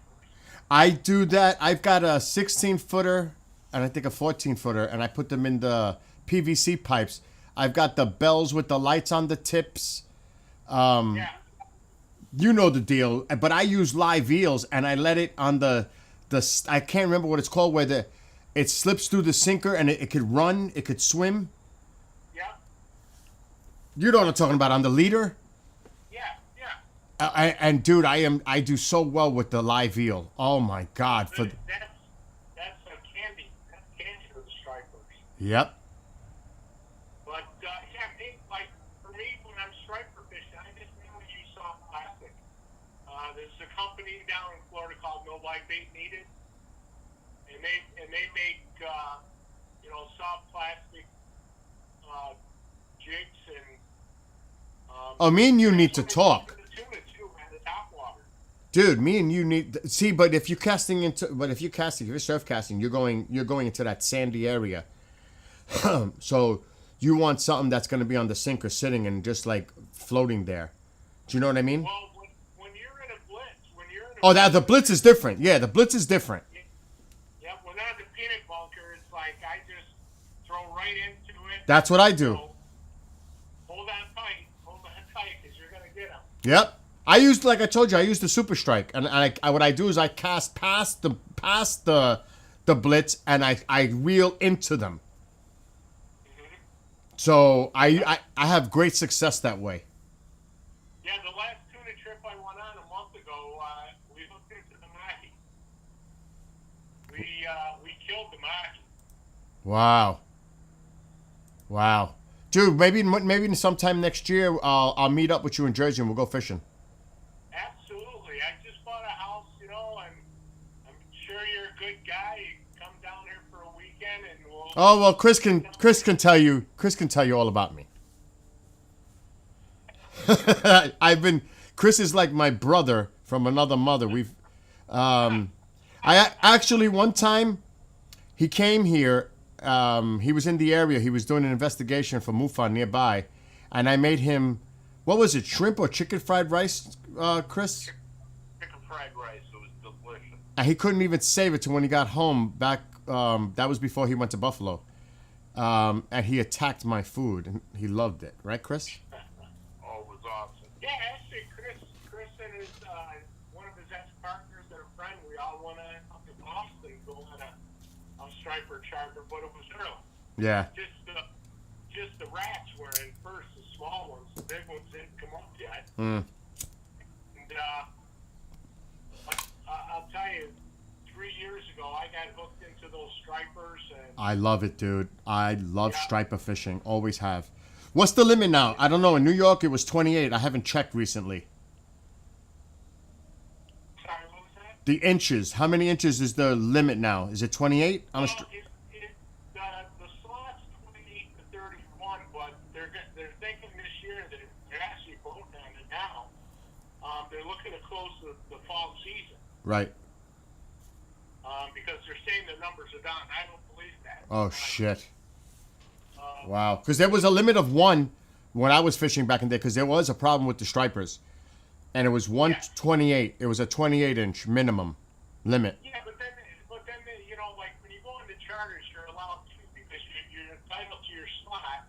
But then they have like 30 tags for fishing. Yep. So the tag fish can get on 128. Yep. So Well- just about everybody on the boat, gets at least 2 fish. Right. I mean, if I catch 6 a day, that's a bad day for me. Wow. Yeah. Wow. Normally, when I go, I'm catching 10, 12 stripes. Wow, dude. That's awesome. Yeah. Well, listen, we need to be connected. Chris, keep me in touch with your brother. Yeah, sure. And send any pictures to Chris or videos. I'd love to see them. Yeah, I will. I'll send that one striper so you can see it. And we'll stay in touch and maybe we'll drop the line next year. Oh, shit, I just dropped my camera. That's what I just dropped. Yeah, I got all my gear. I even got corkers. Those are those things, those... Oh, yeah. You know what corkers are.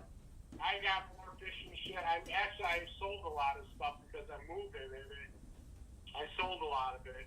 But, Dude, I just don't... Chris knows. everything you need here. Chris knows I just don't have time anymore. I work so much. But I definitely got to like Memorial Day. But you said April, May, so that's earlier.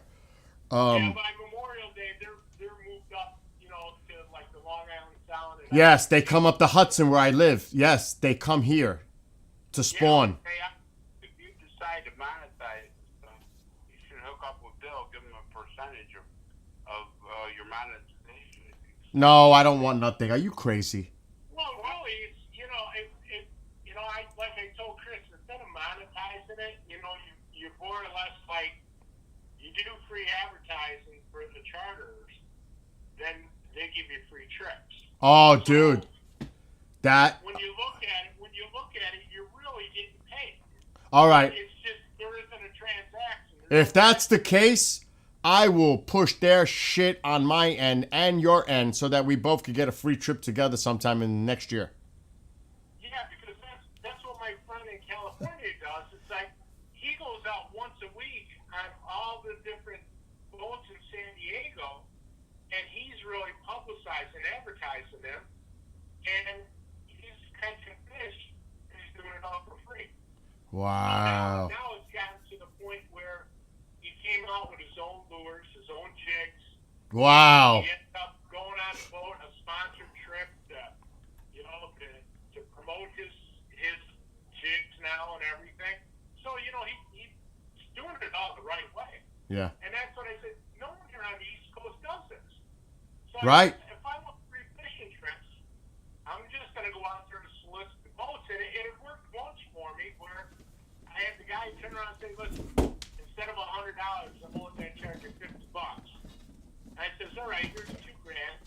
Give me X amount of trips, and I don't know, I bought like 30 trips for the year to go fishing, where it would have cost me double the money just from one video for him to advertise. Wow. Oh yeah, dude. I got to get back to fishing. I'm actually showing people on the stream. This is a fish I caught in Montauk, a striper, surf casting right there. That was like I don't remember how many pounds it was, but it was about 34 inch. Yeah, this one I love it. I was so proud I had to pick them up for me. Do you use spider wire or are you just using the regular line? No, I have a sponsorship from Reaction Tackle. They're out of Wisconsin. It's a braided line. Oh, okay. That's cool though. You got a sponsor. That's awesome, dude. Yeah, they give me free line. They give me 10, 12 spools a year, and I solicit the line on. Every time I catch a fish, I'll post it on their site. And, I'll tell them there's no line better than theirs, and I'll get people to try to buy it from Amazon. Now let me ask you a question. You're a saltwater guy like I am. Do you have any lakes, freshwater? Because I can't do it, dude. I just can't do the freshwater. I'm so salt. I just can't do it. I find it so boring. Well, I used to work for Cortland Line.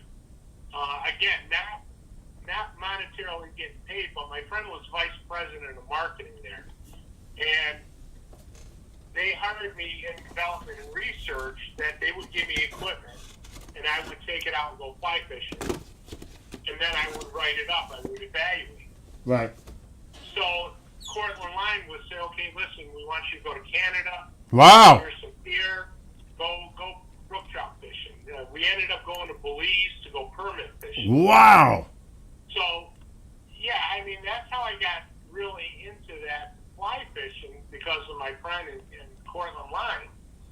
And I still got all my fly fishing gear. I just don't use it because after going striper fishing and tuna fishing, Yeah. it's like I'm hooked. When I was living Yes. in Florida, every day I would go down and go red fishing and snook and Yep. That's the point. I'm so used to salt with stripers, blues, porgies, flounder, blackfish. Yeah. I can't do the fresh. I just can't. It's such a different environment. Yes, it's relaxing. It's nice, but it's not like the action you get in the salt. Oh my God, the salt is just. the thing is, you don't know what you're going to hook. Yes. And you know what? You got to be prepared for everything. You're right. You're right. Like when I go to Mount Talk and I'm fishing for striper, I can get skate. I've got sand sharks. I could get anything on that line. Yep. You know the deal. It's And that's what I'm not bragging or anything, but it's just like you. The more you do it, the more experience, you become a better angler. Yes. Where, okay, well, you got 30-pound test and you hook a 70-pound fish. It's all skill. yes, absolutely. And there's nothing more rewarding than you landing that 70-pound fish on 30-pound. Correct. test. You got to know how to play the fish. You got to know how to play the fish. Kids want to see. Yep. Huh? Oh, dude. I was just last time I went tuna fishing, this guy ended up bringing a 150-pound yellowfin and Wow. 65-pound line. Wow. And you know, that's money. That's worth money, period. You know that. That's money fish. That's a money fish. Yep. Tuna? You have people waiting on the freaking docks waiting to buy it off of you. Yeah, the Asian people. Yes. Yes. Yeah. I see them all the time in Mount Talk. Oh, yes, yes, yes. Yeah, you get the Asians, the people that own the restaurants and the associated restaurants. Yep. And they're buying it cheaper from you than they would be, like through the market. Yeah, that's right. And they're not afraid to give you $10 a pound for it. That's right. Instead of $25 a pound through the wholesale. Exactly. And that's why if you catch a few of those, you got money. Plus. It paid for your trip and plus. Yeah. Anyway, it was great talking to you. All right. Nice Stay to in meet you. touch. Yeah, we'll stay in touch for Chris. Yes. And, we'll hook up for next year. Let me know how. Let Chris know how it goes Saturday. Because I'm really curious. I will. Oh, by the way, your weather's going to be nice. It's going to be in the 80s. It's going back up. Saturday, Sunday, Monday, Tuesday. It'll be in the 80s during the day. You know My it. friend just went up this morning. He was nervous. He texted me. He said the seas were really rough Oh, until they got offshore because the surge, along the coastal there from those two hurricanes. yes, from the hurricanes. Yep. That makes sense. Yeah. Anyway, So, Chris, I'll see you tonight for the show. Yeah. It was a pleasure speaking with you, and I look forward Yeah, to likewise. speaking to you in the future. All right. Nice meeting you. All right, you two, have a great one. All right. Bye. I love it. See, I love talking fishing. I love it because I grew up on a boat. Literally, grew up on a boat every day. So publishing a song like I just spent crazy amount of time on is a pain in the you know what. Because I'm using a but it's a process. For one song it took me a minute. Just for one song. And I still have to hook up the Spotify to it. So I am not about to do this shit now. I'm gonna have to spend a day or two putting my music out there. Wow. Before that phone call happened. Oh, I gotta change the gain now on the camera. Oh my God, Elgato. We gotta bring the ISO up.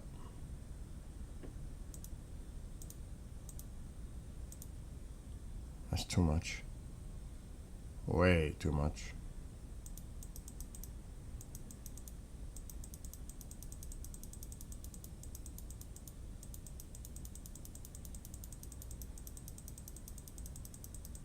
I'm good right about there. That's good. That's the Elgato settings. Anyway, that was just cray-cray. It's like I totally distracted. I can't believe it's already 1:16. So if anybody saw my Christmas video yesterday, you saw that there was one shrub that looked empty. Well, I tested some lights. They're going on. Not now, but when I'm done with this stream, I'm going out and I'm putting them on that shrub. They're right there, the lights. And that will be it for outside. Done. Christmas lights are done. So, I've been falling asleep before night prayer and waking odd hours. Now you sound like KJ. Oh my God, do I even have a show for him for tomorrow? I don't even know if he sent me info. I have to text him. He's always on the money. I don't have to do that. He'll send it to me when he's ready.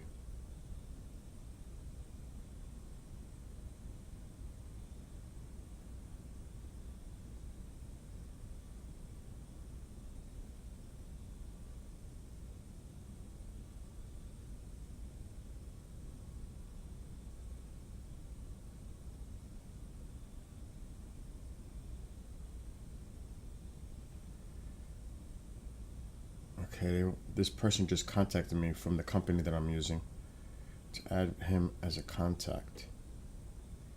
It's funny how the music, people here don't really recognize my music on these other platforms. TikTok, kind of. The other ones, they totally ignore my music. But there are people paying attention to my music out there. And it's getting really interesting. You know, I'm starting to get attention of my music is starting to get attention. I don't know how they're getting it because I don't really have it out there, but some people are paying attention to this. And that's kind of wild. Add contact.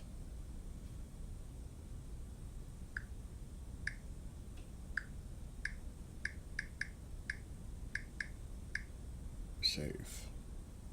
Okay. Cool. Hi, Bill. Can you please send me street link for... Okay, Ruben. Let me do that for Ruben. Oh my, see, it just doesn't end. It's constant. I could be streaming and I have to worry about Spotify later.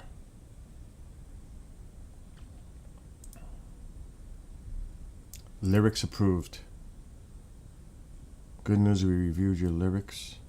Everything looks good. We sent the lyrics to Apple and they should be live in iTunes and Apple Music within a week. Please know we can't guarantee yours will go live. It's Apple's hard hands up. Oh shit, that's awesome. They submitted my lyrics to Apple.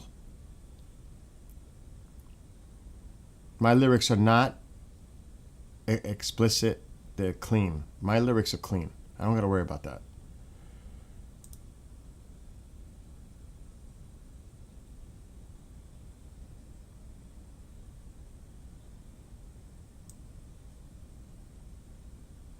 Uh-oh, Sev. Let me see if she's around.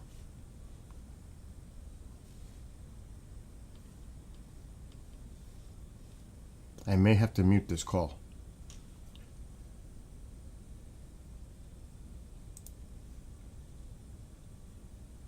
I don't know why it's not dialing. Hi, this is... That's why.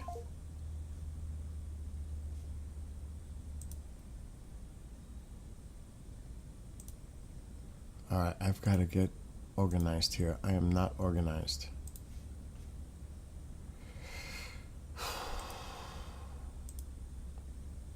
This is the way it is for me.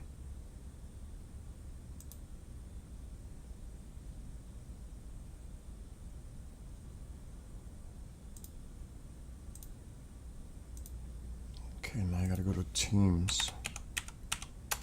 And I got shows starting in 4 hours. For 4 hours. I'll be busy tonight.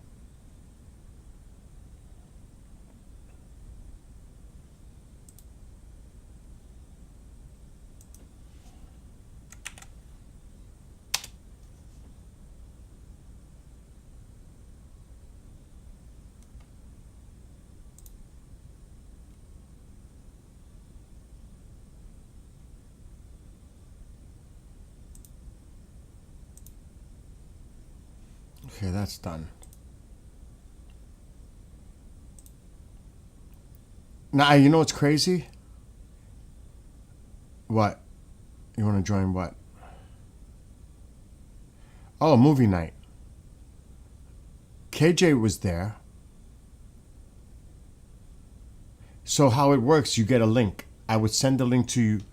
You guys, if you're not my friend, like following me on TikTok, you need to, so I can follow you back. And then I can send you the private link in there as a private message.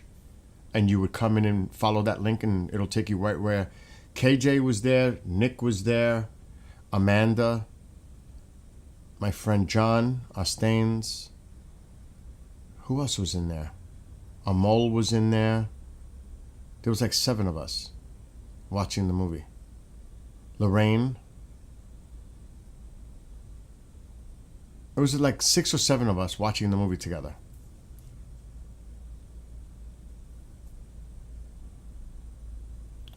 I tried to find Starler. I couldn't find her. So if she's there on my friend's thing, I need my glasses. I can't see without reading glasses. This is sad. That tells me I'm getting older. No, I know she's in the chat. It's not just about that.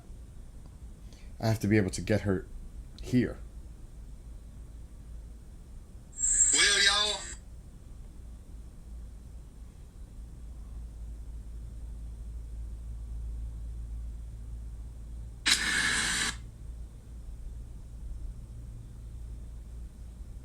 KJ, I'm going to send you a message to keep the streak going.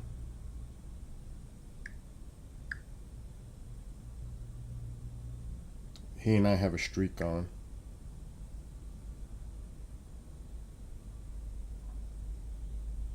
I see Susie.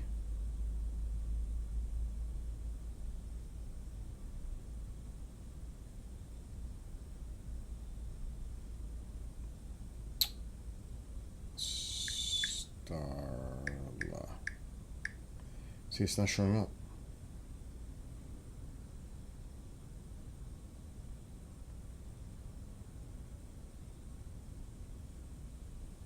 They're one of the only people that.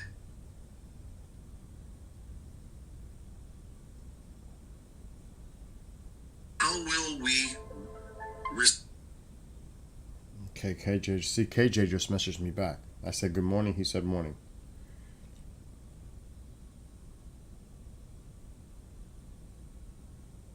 New followers. View all.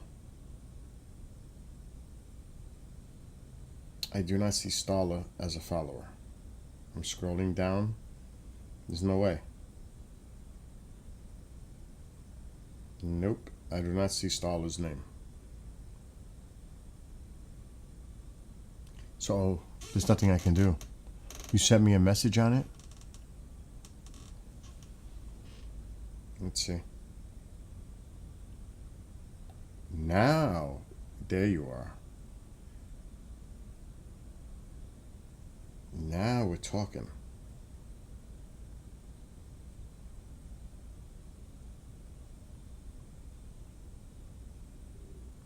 Now we're connected. Now you can get a link. Susie, weren't you there for the movie? Weren't you? No. I don't remember. It might have been my friend Genghis. Okay, I think it was Genghis that was there with us. KJ might remember, but there was a few of us. There was like 6 or 7 of us watching the movie.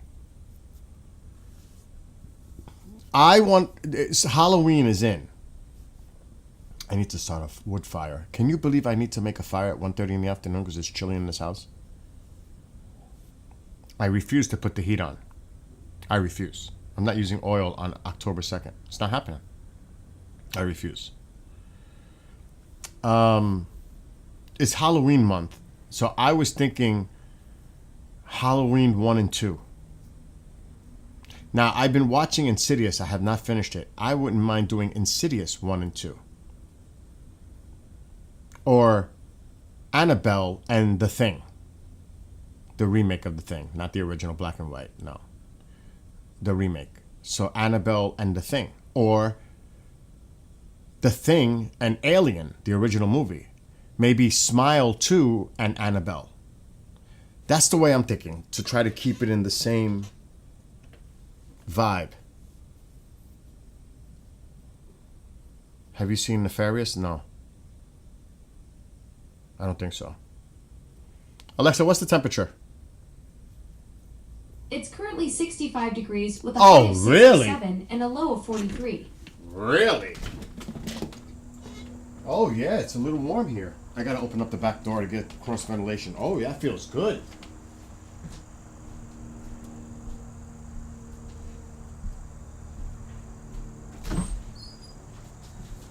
I think that's locked. Oh, yeah, that'll work. That will work.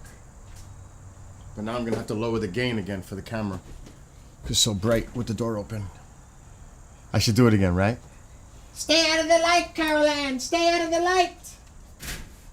Don't go into the light, Carol Ann. Come back. Come back.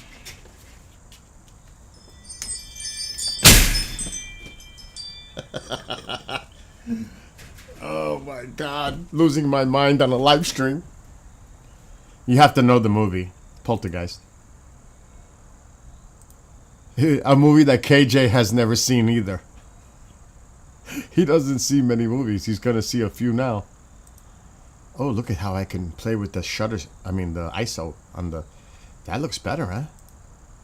Even with the brightness. You see the candy canes on the door already? Christmas. See it? Right there. I'm not playing around. I'm not playing around. I do have to reset the camera later. In Bernie, Texas, it's 87 degrees. She was... that is such a tragic movie. When you hear about all the tragic events related to the actors that were in that movie, it's just so bizarre. You know? I mean, even Carol Ann, the little girl. And I'm not going to get into the details, but you should look at the tragic events related to Poltergeist. Yes. Yes, Starla. There's a lot of wild... And the girl, the other one, the other sibling, by her boyfriend. Oh my God. That was crazy. There's a lot of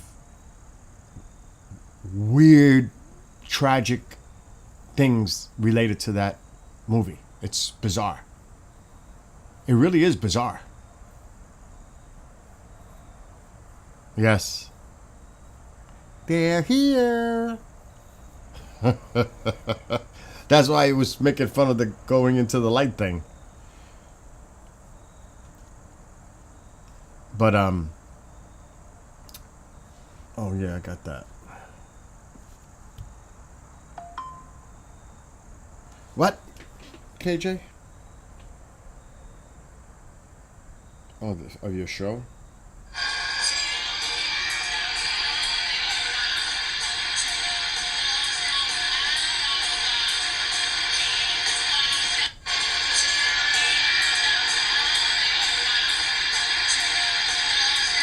Okay.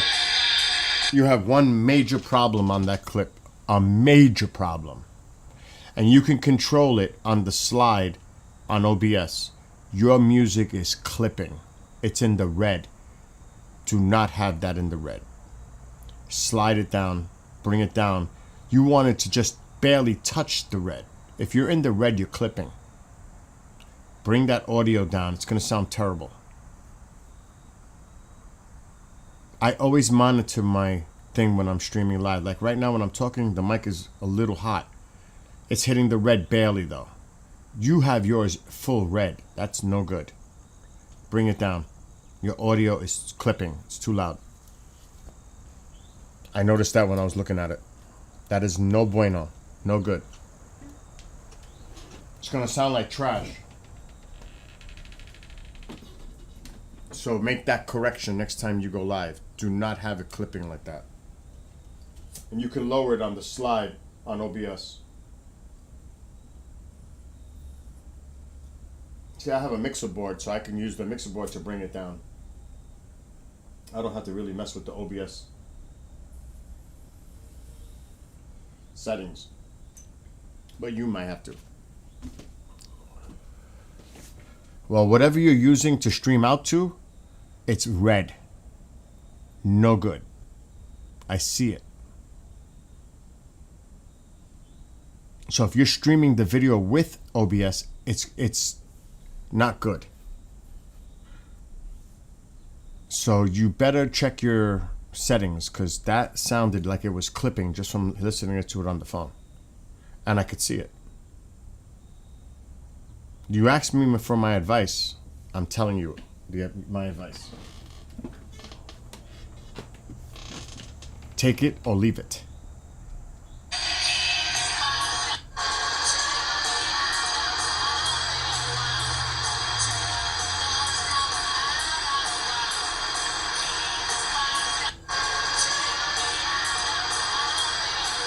I see how you're switching the audio. It's still too loud.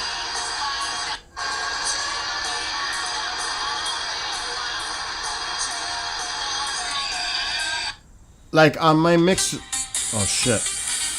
What's going on? I just sent you a bunch of pictures. All right, where? Skywatcher?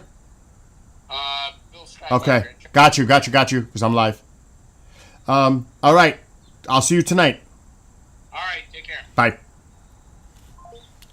So on a mixer board, I don't even get into this lesson. It's called Unity. What is your decibel supposed to be peaking at?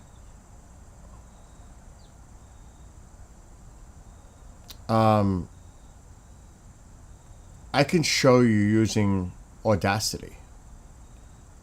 It's a simple way to explain something. But you have to look at the peaks and the decibel range. Usually -6 is a good spot to be. -7, if you know what I'm talking about. You want to be in that sweet spot for audio. Otherwise, it's going to sound like trash. You don't want it to sound like trash. It's better being lower than too high, to be honest. Okay, what's he doing? Let's see.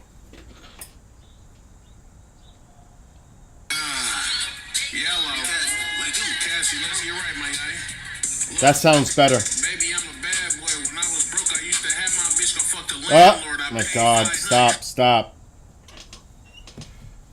That sounded better quality. I don't know if that's the same process you've been doing. That did sound better on the phone, but that's on the phone. I have to hear it through my headphones. So I would have to actually bring that up, but I'm not bringing those lyrics up on my stream. Oh my gosh. It didn't even take 5 seconds. That's what I said. It's probably the same process. I figured that. Uh-oh.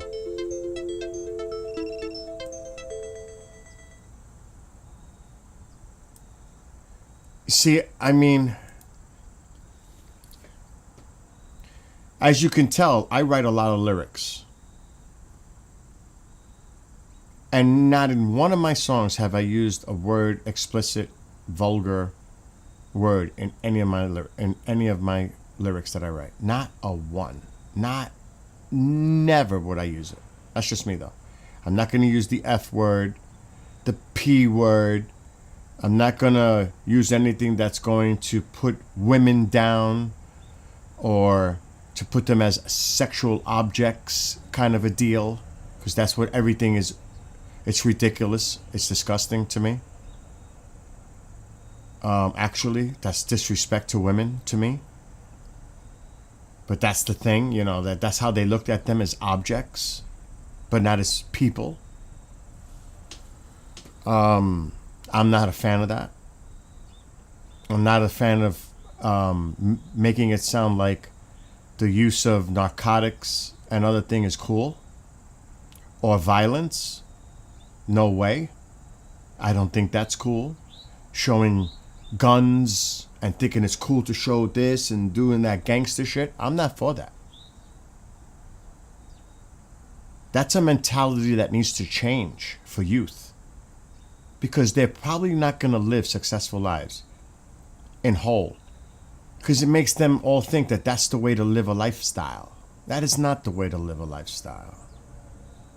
It's going to probably end up either in prison or worse. That's that lifestyle. That's where it's going to get you.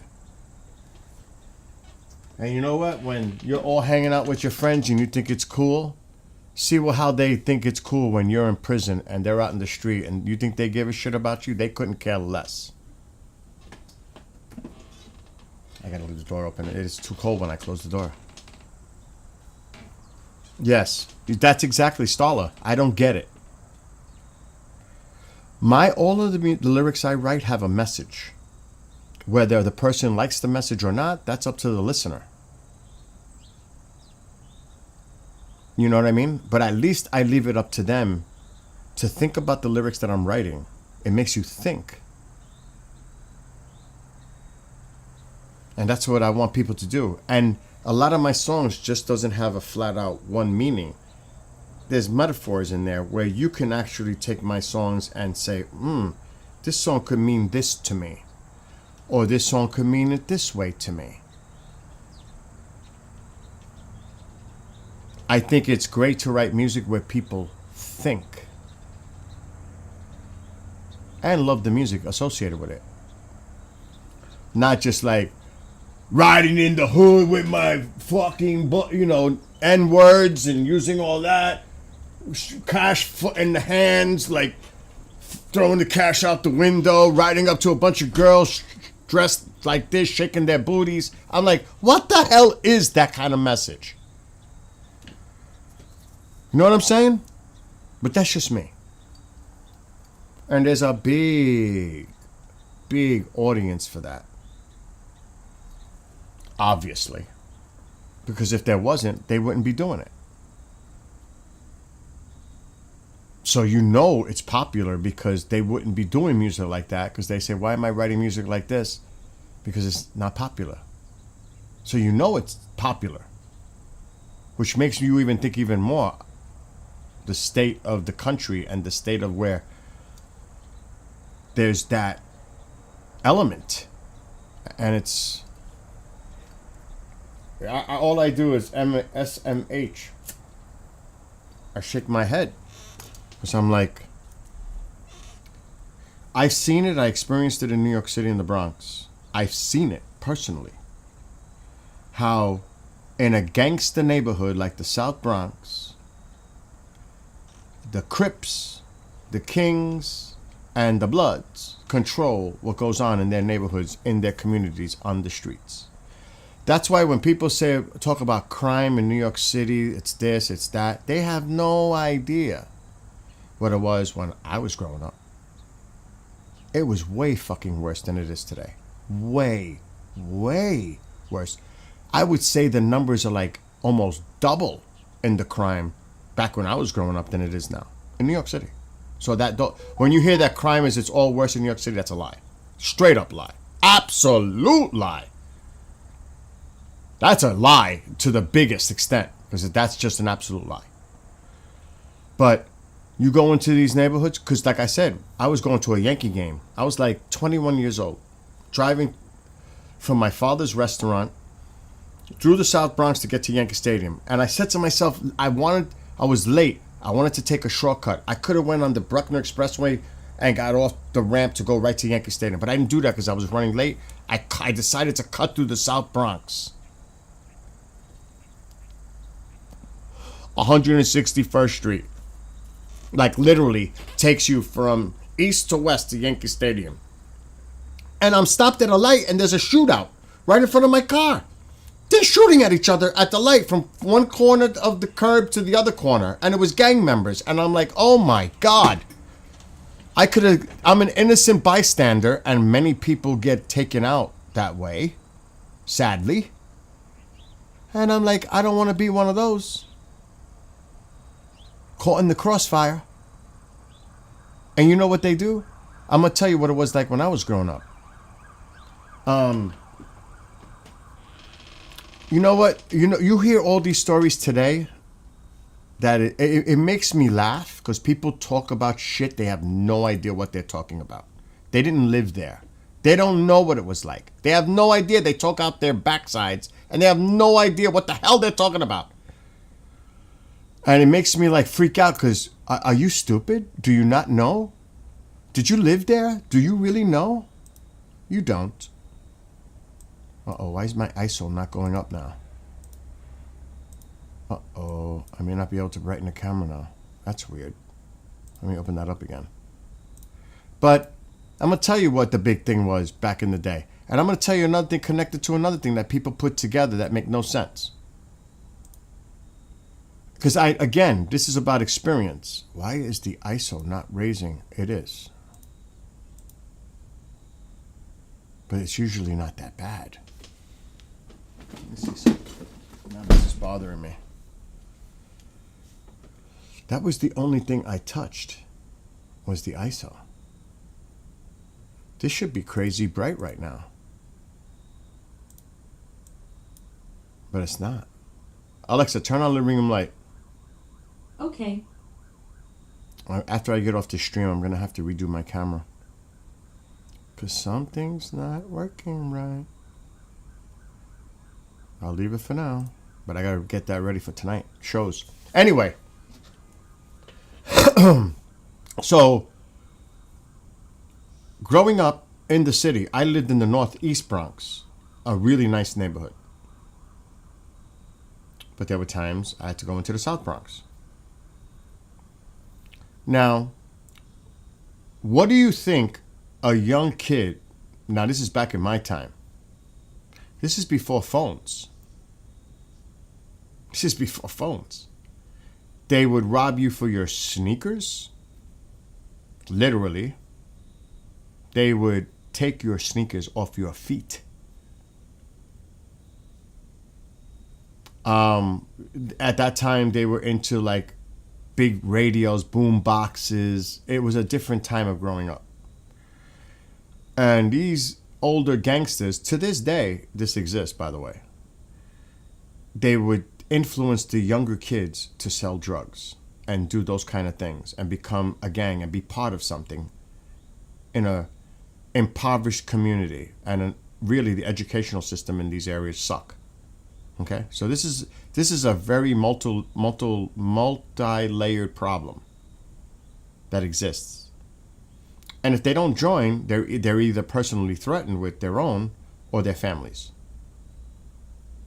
And this is that culture. And this is the thing that cycle needs to be broken. And what comes with that is the music. Now you remember, they're trying to fit in and be part of something. And that music actually was part of the whole culture of that. Not even talking about the culture between what was going on in the East Coast and the West Coast between, let's just see, look what happened with Tupac and Biggie. That kind of nonsense that was going on. The back and forth. Bloods, Crips. It was insane. That alone was insane. That culture. Gang violence. Gang mentality. And it exists to this day. Except now, they'll rob you for your phones, sneakers still, and a whole bunch of other shit. And they still do it, where they control the neighborhoods, the gangbangers, and they recruit these kids. It fucks their school up. They're thinking about the money, because that's why, what do you see in these videos? They flash money. They flash all the things that attract young audience, young kids to admire and want to be like that. That's the problem. That is the problem with that music and that whole culture, and it is keeping them from attaining a better life for themselves in general. Education, working hard, staying out of trouble, doing things legally, respecting women, respecting other people.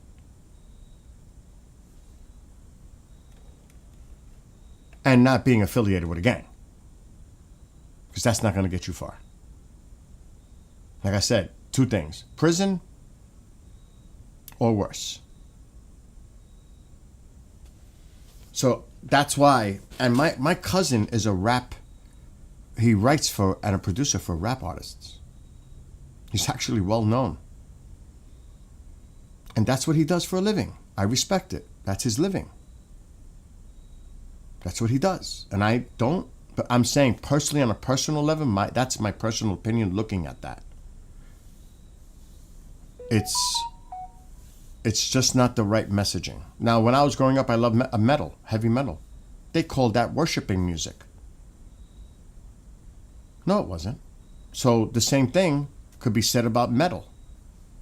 Dark, occult, this. It did have dark lyrics. Now, there were some bands that just went over the top with it. For sure.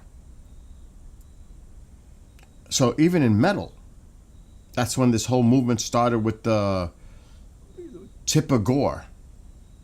Oh my God. What was it? It wasn't Mothers Against Drunk Driving. That was Mad. It was the other one. And they started a big thing. It went to hearings. Ozzy was there. Twisted Sister singer was there. Judas Priest was there. It was like, oh my God, what the hell?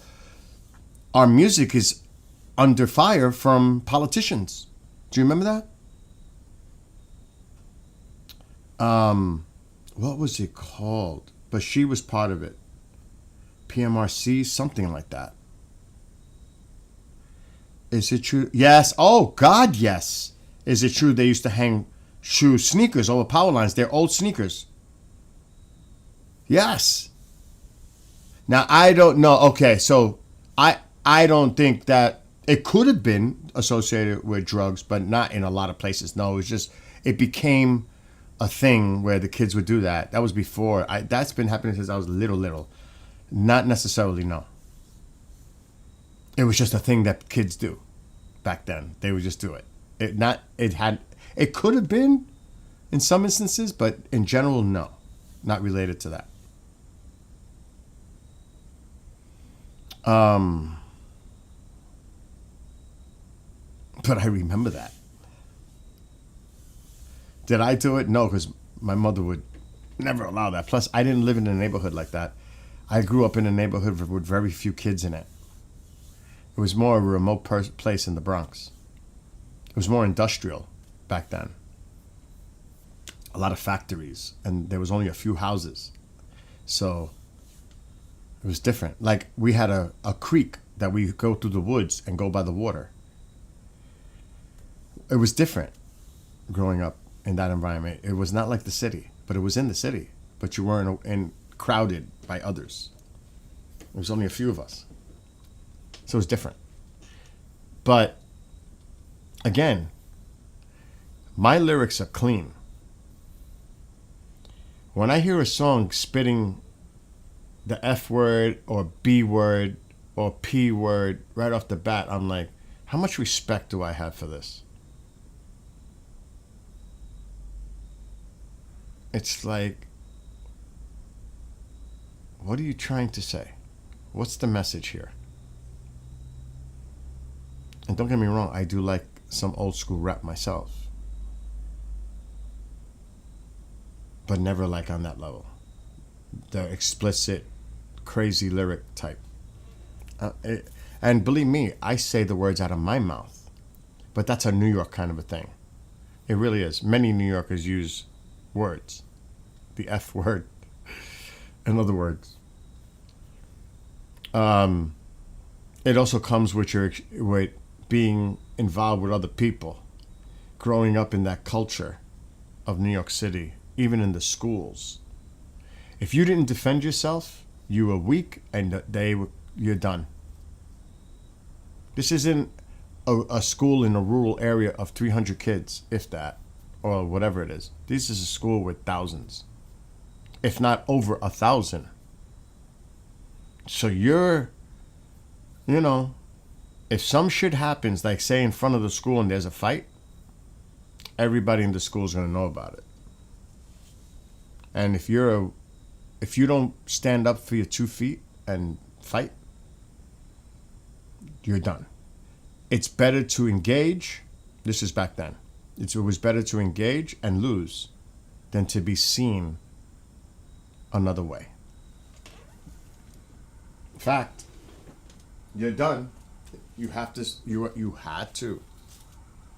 stand up and defend yourself. If you didn't, all the word would get out. And that would not be a good thing.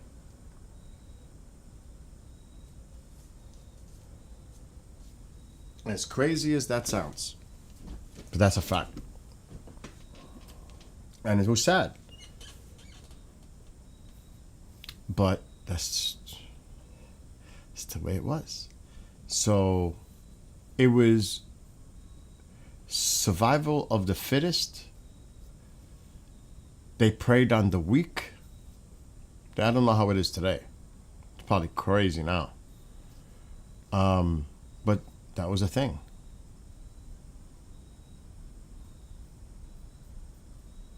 Oh my God.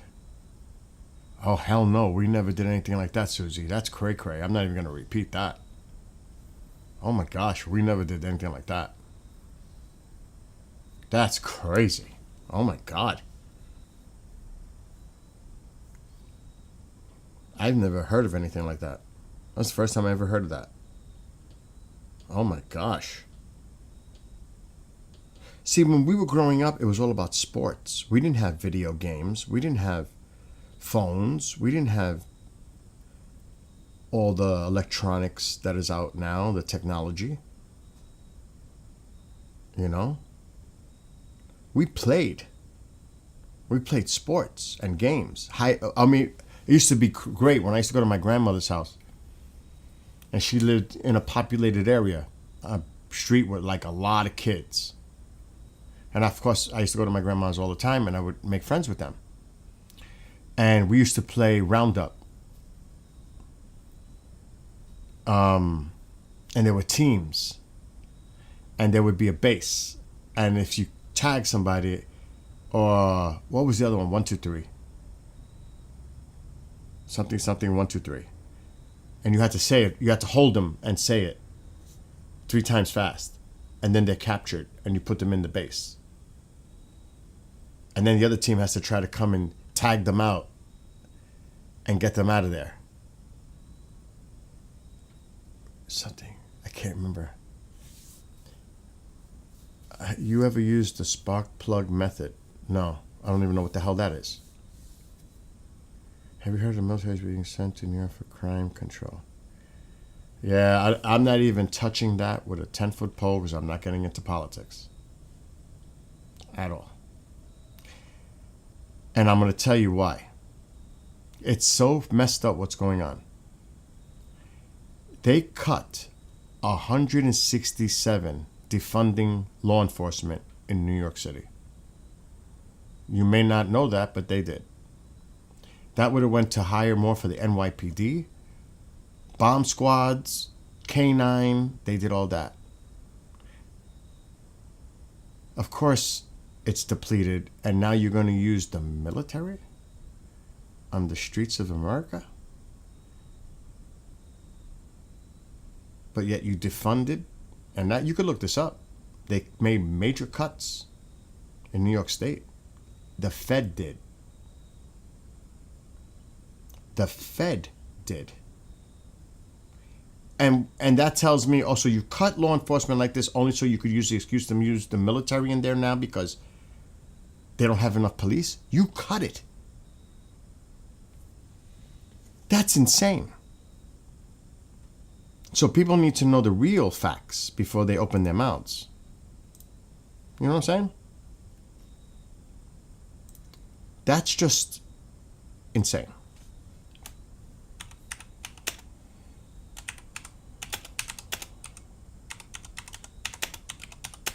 So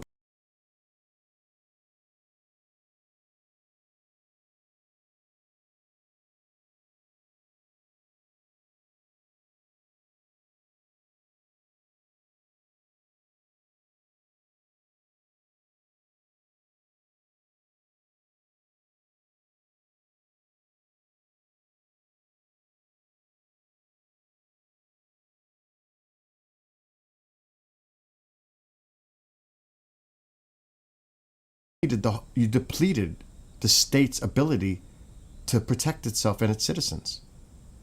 Only so you can use that as an excuse to bring the military in? That shit doesn't fly.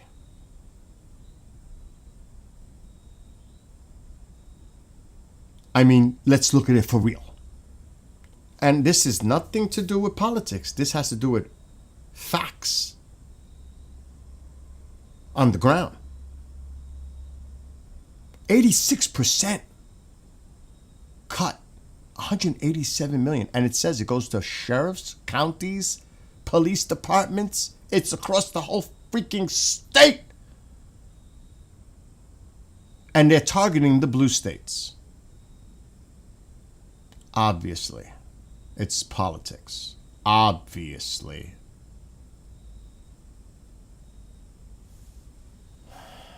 So unless you're ignorant and you're just blind to not see the facts right in front of you, and you're totally politically motivated on either side that you don't see what's going on for its face value, then that itself tells you there's a problem.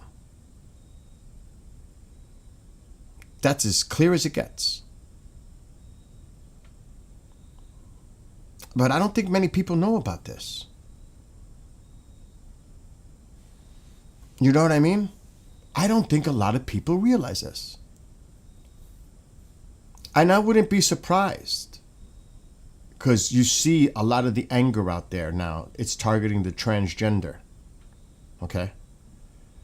Now, in my opinion, it's just my opinion, there should never be any alterations to anyone at least minimum under the age of 18, if not 21.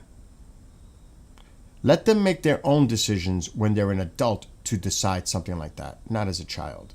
I just cannot go with that. 18 minimum, but I really would prefer 21. That's just, if anything, I'm going to say, but to bring that part up, I would not be surprised they try to revoke legal gay marriage, because that's coming. All of this builds up to some other agenda too. I would not surprise if they try to take the rights of those that have union. It's not about religious in a marriage. Union, civil union, being allowed to marry so that they can share in insurance policies or to have that as a couple. It's right, 25 years old. You're right. Who said that? Staller, you're absolutely correct. And take that away. I would not be surprised if they try to do away with same-sex marriage. That might be coming soon. Keep an eye on that, because it's an attack on that community. This is just one aspect of it all. Because remember, this country was supposed to be the separation of church and state. They're making it where they're really making this more of a religious argument now. They're using a lot of religion now.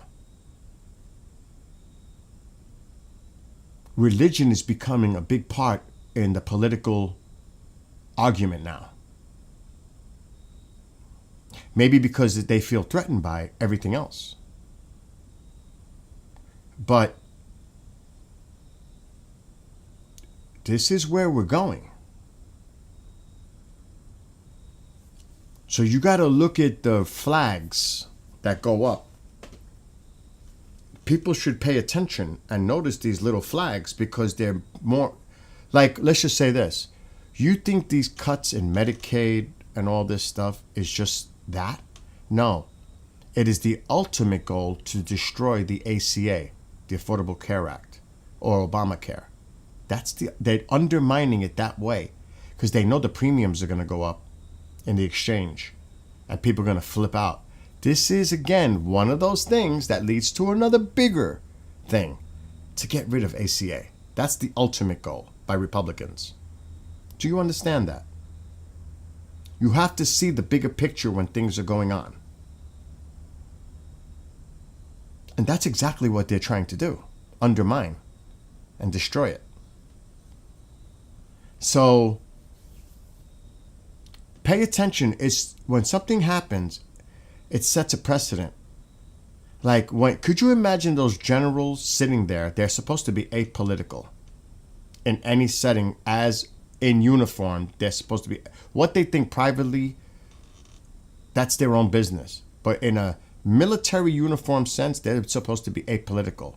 They're not supposed to cheer or rah-rah at a political, like, if you ever noticed, when they do the State of the Union, they sit there quietly, stone-faced, just like most of the generals, if not all, did when the president did a political speech in front of them and called them from all over the world to be there for a political motivated speech. That's not something you want to be involved with the military.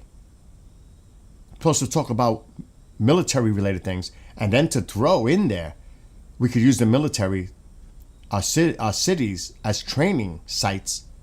I'm like, what did he just say? Did he just say that? We're going to use American cities as training sites on our own citizens? The war is within? We're being invaded from within? Who was he talking to? Democrats? Lefties? Americans? Really? If that doesn't sound batshit crazy and scare people, then I don't know what shouldn't. That's scary, and for the military. Our own military. Oh my God. That was like, whoa. I can't imagine what those leaders thought when they left that 1 hour of ranting, babbling, all over the place, crazy speech that was. Especially the political aspects of it all. Remember, this is the commander-in-chief. I might be a general leaving out of there, and I'm supposed to take my orders from him?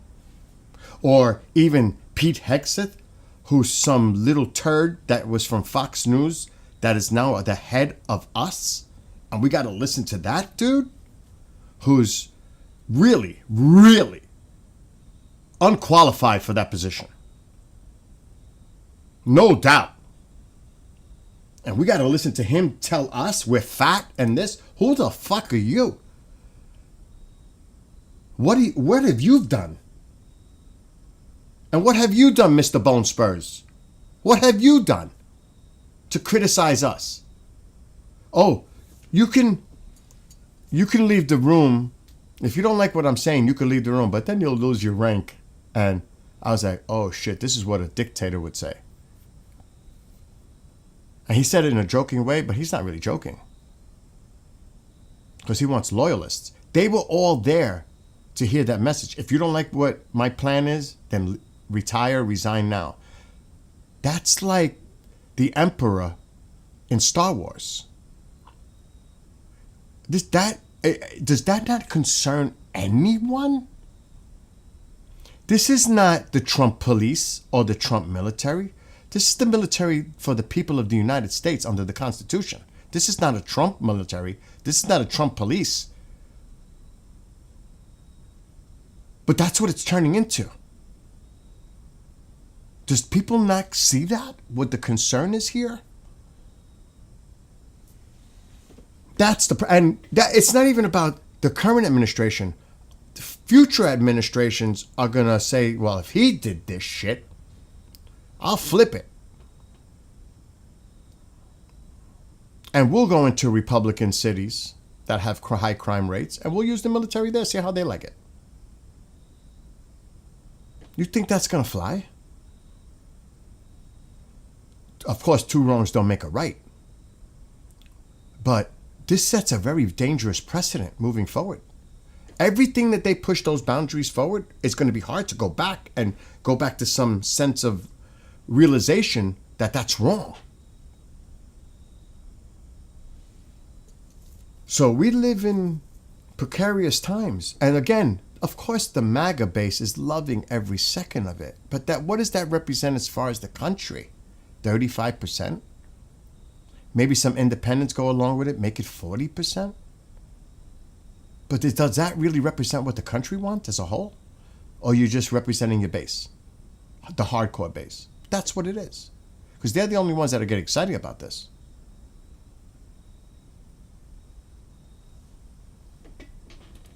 I mean, let's be real here. But is this good for the country? Calling your fellow citizens the enemy of the state? Terrorists? Holy shit. Because that's what you're doing. That is what you're doing. And then they say all the rhetoric, you know. Well, what do you think when you talk like this? You don't think you're going to stir up crazy people to say this is batshit crazy and they lose it?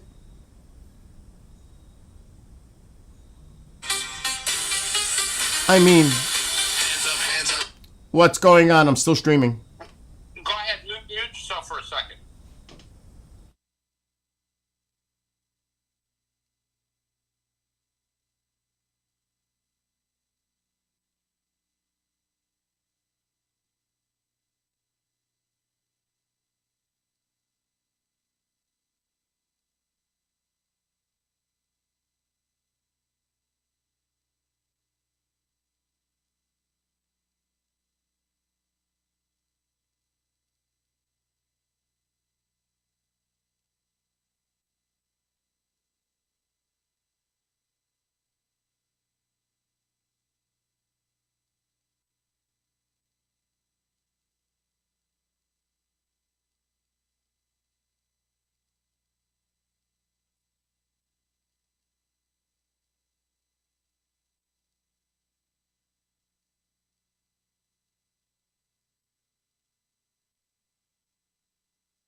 So I'm unmuting now. So, all right, bye.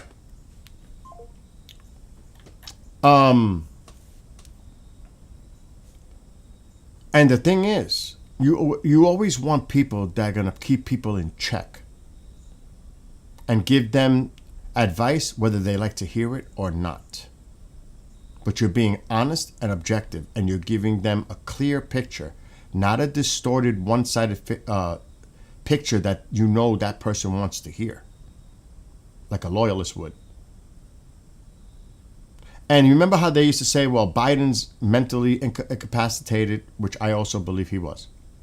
Declining, definitely. And that other people were running the administration. Well, who do you think is running Trump? Stephen Miller is. And some of the other acolytes in the administration.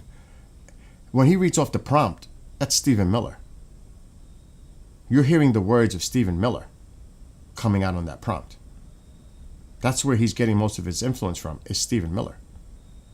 When he goes off and he starts going on these weird rants, mumbling off the teleprompter, that's a whole different ballgame. That's just him being him.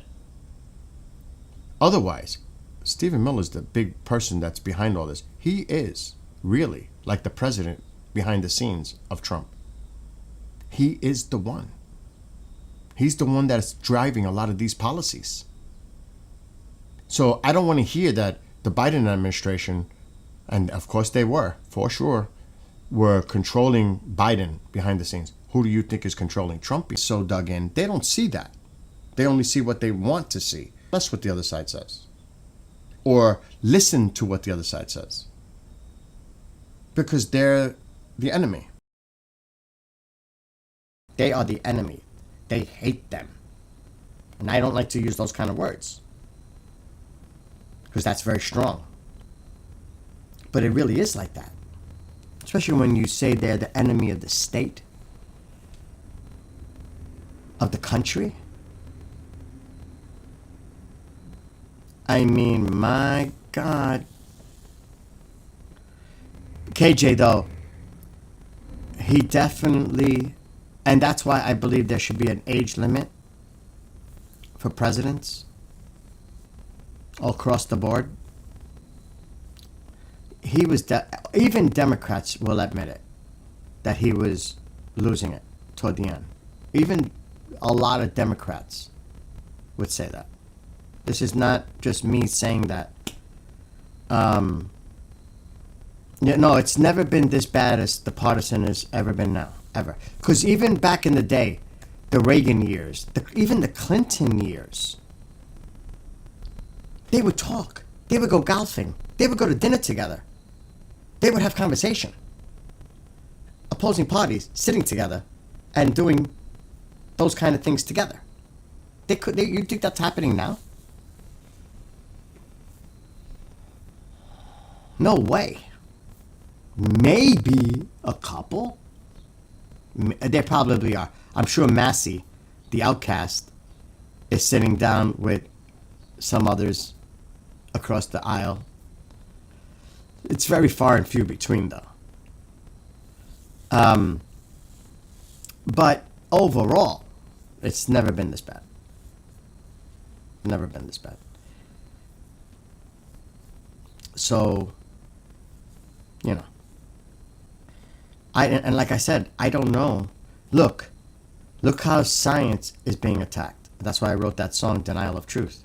Look how science is being attacked. Everywhere. Everywhere. Because it's not part of their narrative.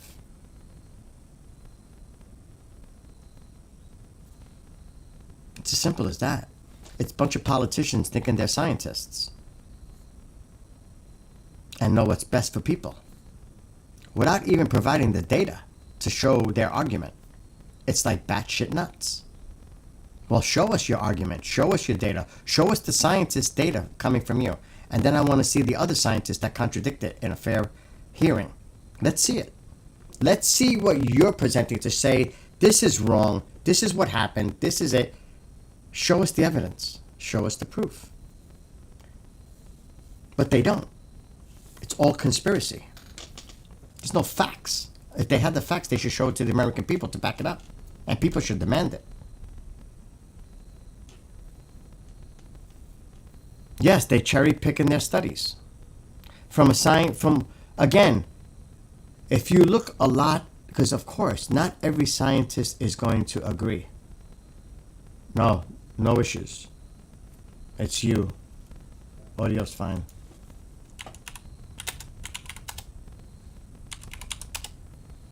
Of course, not every scientist is going to agree with other scientists. They have their own theories, hypotheses, whatever, studies. But you got to look at what are the vast majority of the scientists saying. So you take the opinion of the minority, the very few, over the vast majority telling you something else. To me, that doesn't make sense. But for argument's sake, that's what they do. Because that's all they can do. And then to say that, oh yeah, it's weather modification, it's the weaponization of changing our weather from space, this is what this happened, not dealing with the reality of what really is causing it and its natural phenomenon. But no, we're going to blame it on weather modification and weather weaponization to hurt red or blue states, to make it political. Just think about the rationality of that here. Just think of that rationale. Does that make sense over science and what science is telling you, or you rather believe that horse shit as reality? Not to saying that that doesn't exist on a small scale. Weather modification, it does. In drought areas, to try to create cloud seeding where it can create moisture to bring some rain, but not a fucking hurricane. And these people have lost their minds. It's like, where are they on Earth too? It must be parallel universes going on. There must be some overlap going on, because there must be another Earth that's interfering with this Earth, because there's some weird shit going on.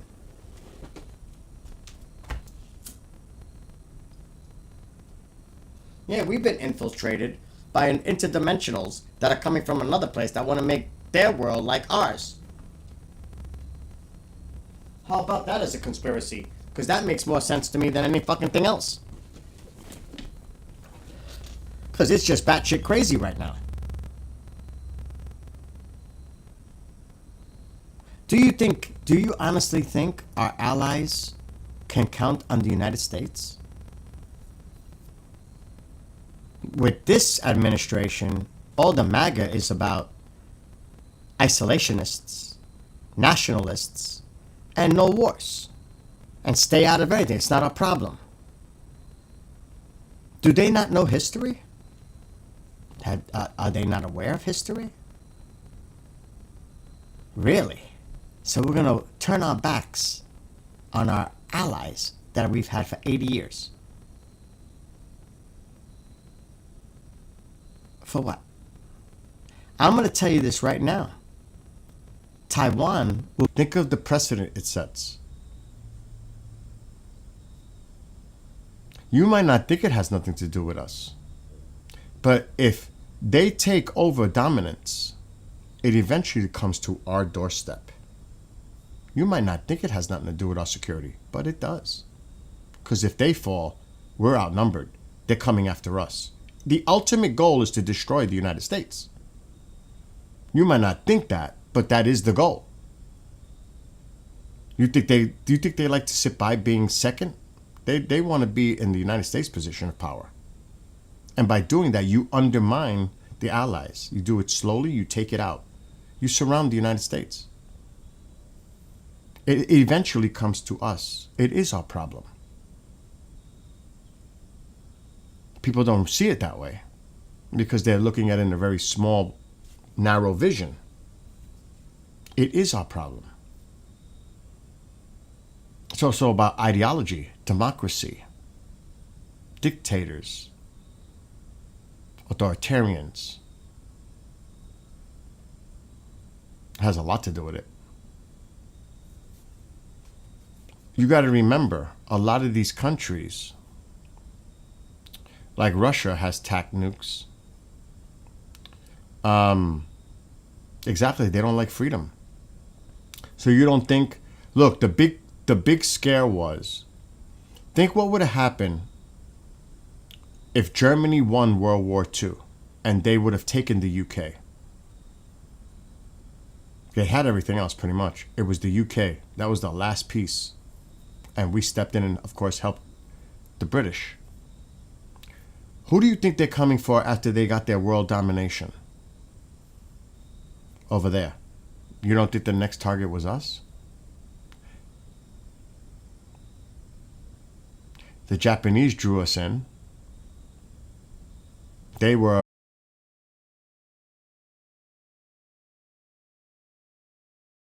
and it's also about freedom.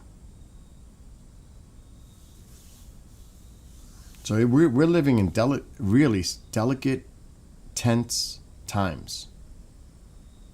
Because shit could break out anywhere. Really.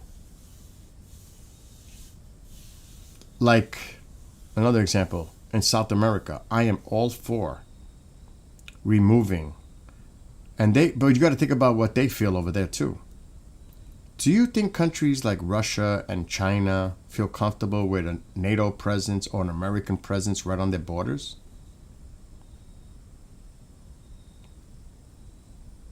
Let's look at it that way. You say it doesn't have nothing to do with us. What about in South America, where you have a heavy influence of China, Russia, Iran, others, over there, on our doorstep?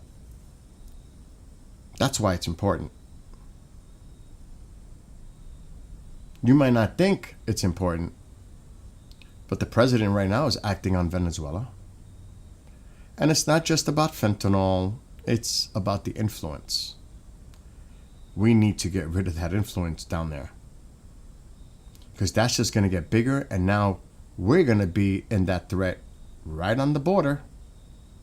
Potentially. If they were to swallow all that up and get their influence in there, that shit is right on our fucking doorstep. They can bring all kinds of missiles and whatever. In close proximity, they don't have to worry about firing missiles over the oceans to get to us. They'll just send them like the Cuban Missile Crisis. They'll just put it over there. Then what do we do? Then what do we think? Then you think it's not our problem? Their ultimate goal is to take us out. So people who need to think in broader terms, not narrow-minded, narrow vision. Nobody wants to get involved in wars. Nobody. Who in their right mind wants to get involved in a war? Nobody. That's rational. But it's also about defending. Not offensive, but defending democracy, freedom, overall. Because if you tip those scales, it's going to affect us in the long run. Eventually it will. It may not now, but it might 10 years from now, 20 years from now. This may not happen overnight, but that's not the intention. The intention is to slowly peck away and take them down slowly. They're seeing us right now, and they put a lot of malware and social media bullshit to divide us because they know we're divided. So they put their input in there, try to influence people to go after each other even more. They see that as a big opportunity. So think of it that way. They're just watching and feeding it. Call it throwing in red, white, and blue meat and letting them just go at each other. They're going to destroy themselves. It makes total sense. They don't have to do a thing. Because we're doing it to each other. Here.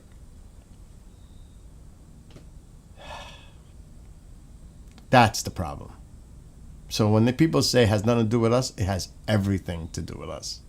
They're just not thinking in the right way of looking at it. In my opinion, of course. It's a lot bigger and complicated than, it's not so black and white. There's so much gray. And everybody that feeds into this is just actually helping them. Do you realize that? Everybody who falls into this shit is actually feeding our enemies, our adversaries, exactly what they want us to do.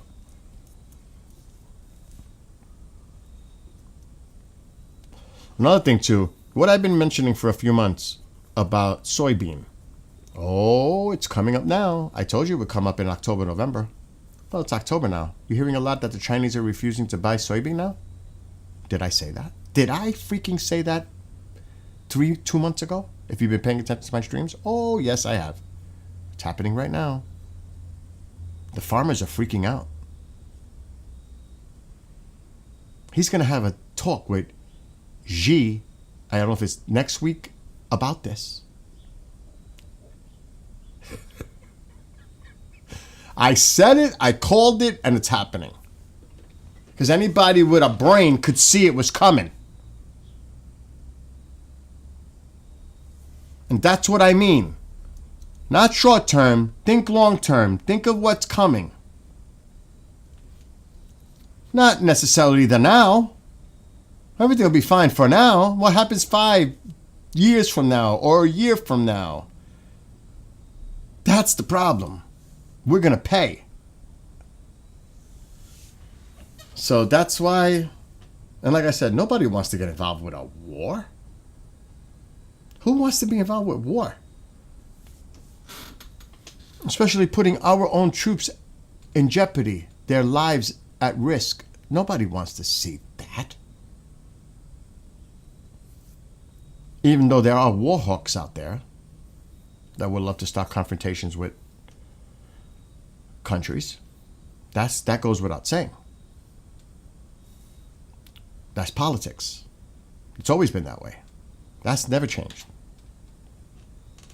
And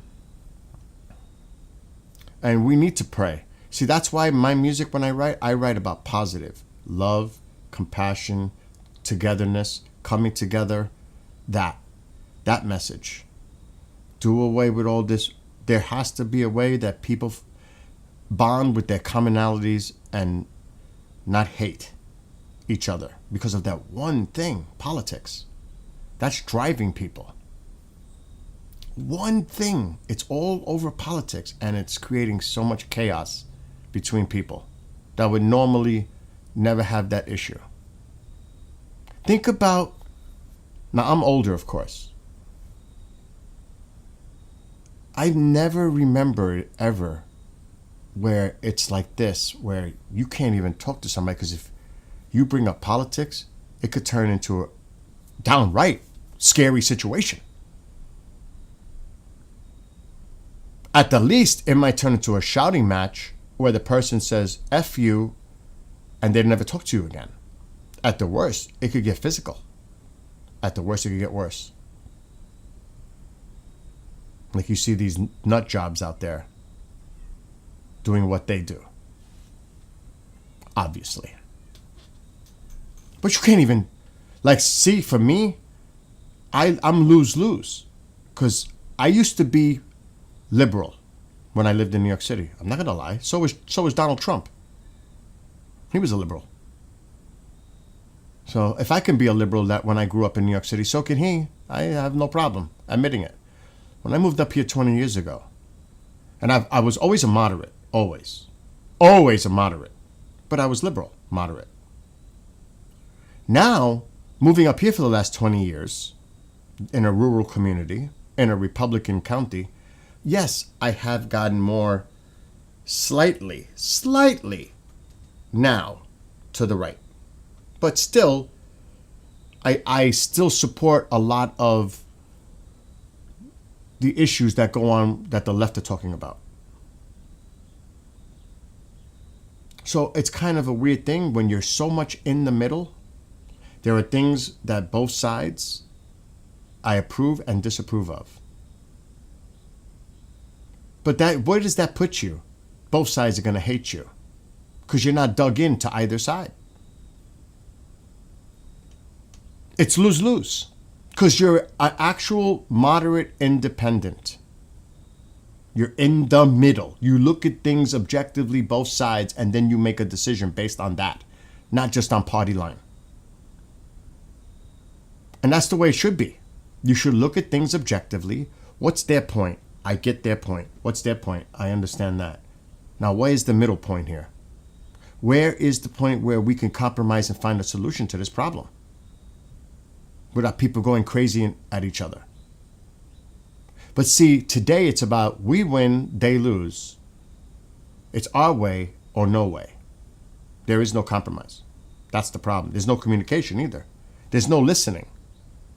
It's just talk. And demonizing with rhetoric.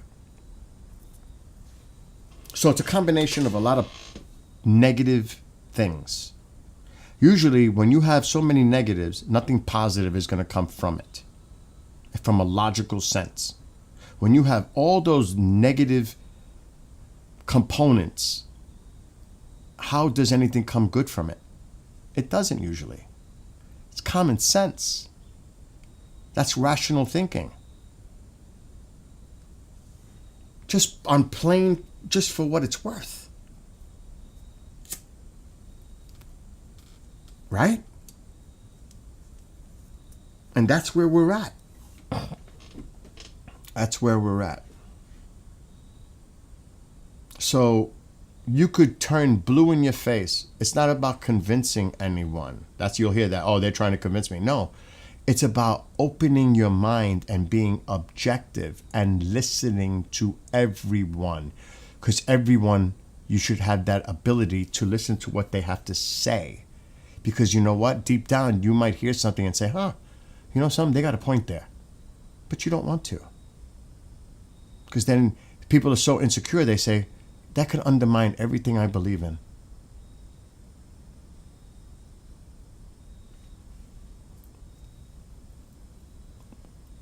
That's the problem. They can't.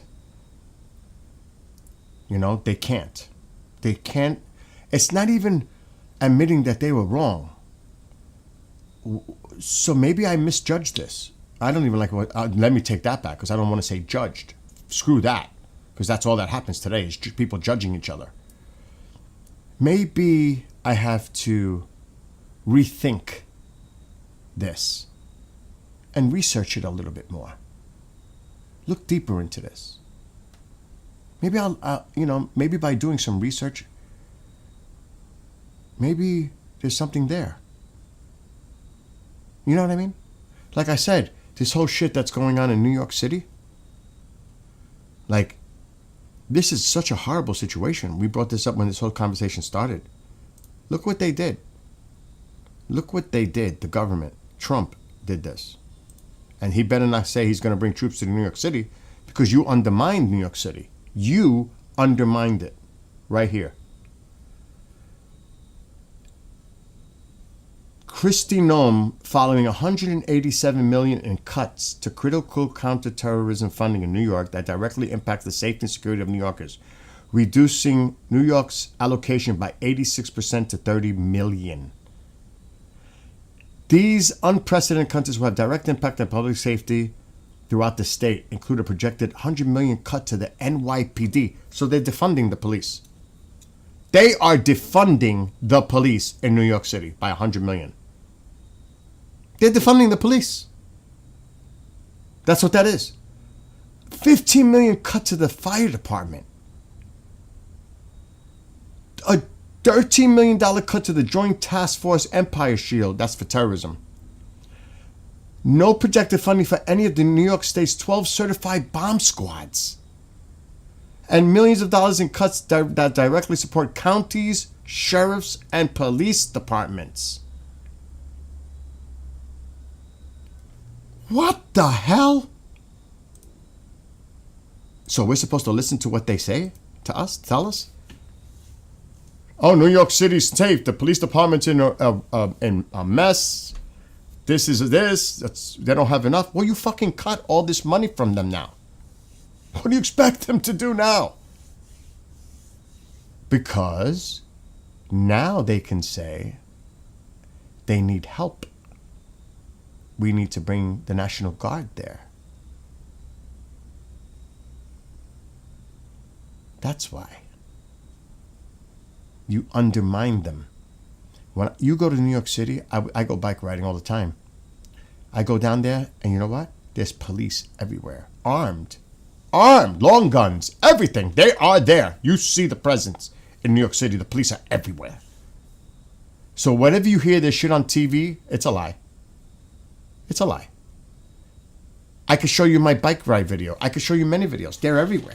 I actually spoke to them in a bike ride. It's a lie. Straight up. I felt very safe in New York City. And yeah, they had the canines there too when I was talking to them. This is craziness. So that's fact. You don't take my word for it. Do your own research, what they're doing. This is to make a move. It sets it up. They literally defunded the police in New York State. They literally defunded the police department in New York City. And across the state, sheriff's departments, counties, period. Terrorist response units, canine, bomb squads, in our subways. So now they're going to say, oh, crime is up in the subways. This is happening in New York City because you fucking caused it.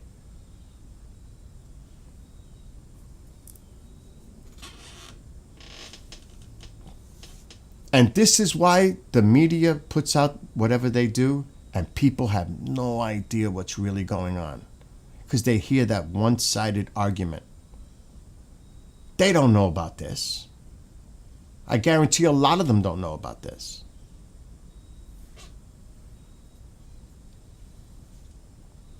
It's so sad.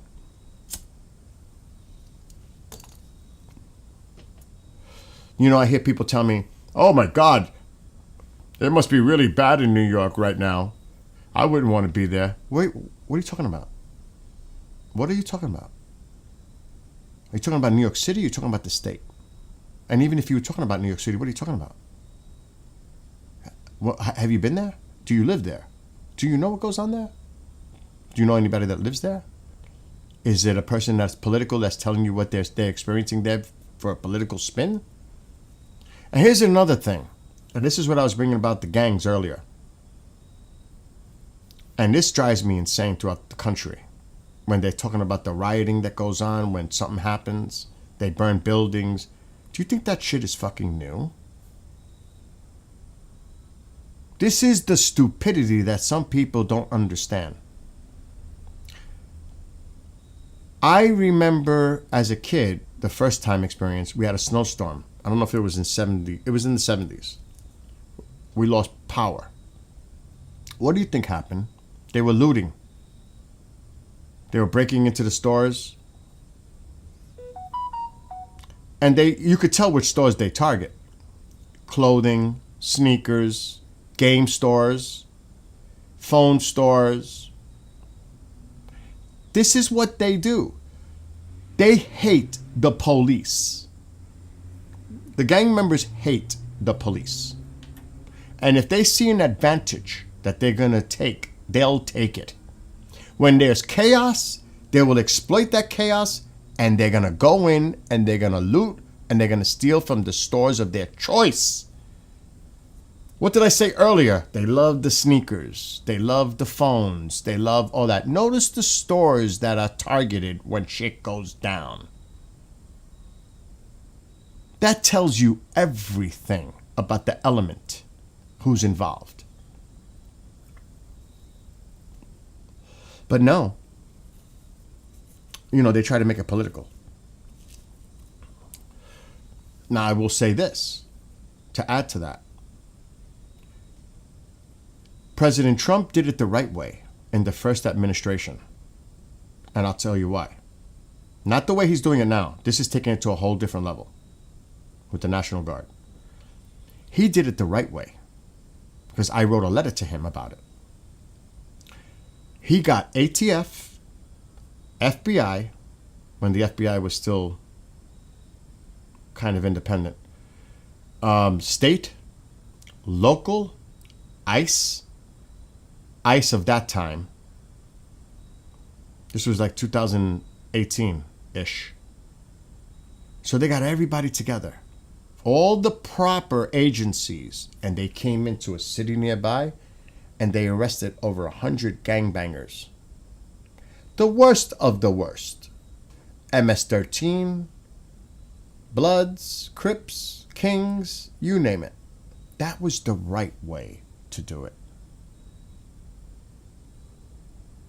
They knew where they lived. You get the information from the local police or the state police. They know where these people are. They know where they live. They have a record. They know who they are. You go after them. That was done right. Now, on the flip side of this argument is these liberal politicians in these big cities, because he offered to help them. This is how it flips on the other side. He offered those same services back then to those cities, and they said no. Do you know why? They don't want it to seem like they are endorsing them to come into minority communities, because that's what they're targeting. It's usually the Latino, black communities. And they didn't want to seem like they were part of targeting these minority communities within their cities. They did it on politics, which was wrong. If you're going to clean up crime, you go into the areas that have the crime and you take it out. Especially all those illegal guns in these areas that killed so many innocent bystanders. And that's just reality. So on the Democrat side, they're responsible for a lot of shit too. Because if they wanted to do the right thing, it was offered to them. Because a big thing that was going on that got a lot of attention, which it's profiling, was stop and frisk. You know, based on a person's color, whatever, targeting. It's happening now with ICE. I swear to you, and I say this not as a joke, kind of as a joke. I could see myself bike riding and being stopped by ICE and asked for my papers and ID because I look Spanish. I wouldn't doubt that happening. I really couldn't say it, that I don't know if that's not possible based on my appearance. Now, once I spoke, maybe they might have a different perspective. But what if I said, "Yo no sabe nada, yo no comprende inglés"? What if I said that? Oh, they're gonna be like, "Oh fuck, you don't speak English. He's not from here." We'll take him in, we'll arrest him, and we'll question him, and then we'll release him.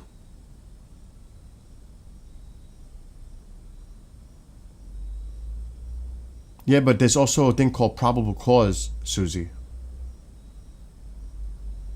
There's probable cause too. If they think you're, there's probable cause. And for ICE, probable cause is you're illegal. But again, the directive is to arrest illegal immigrants, and if they think there's probable cause for that, you question the person, you take them in, maybe not formally arrest them, but you're going to take them in for questioning to prove who they are.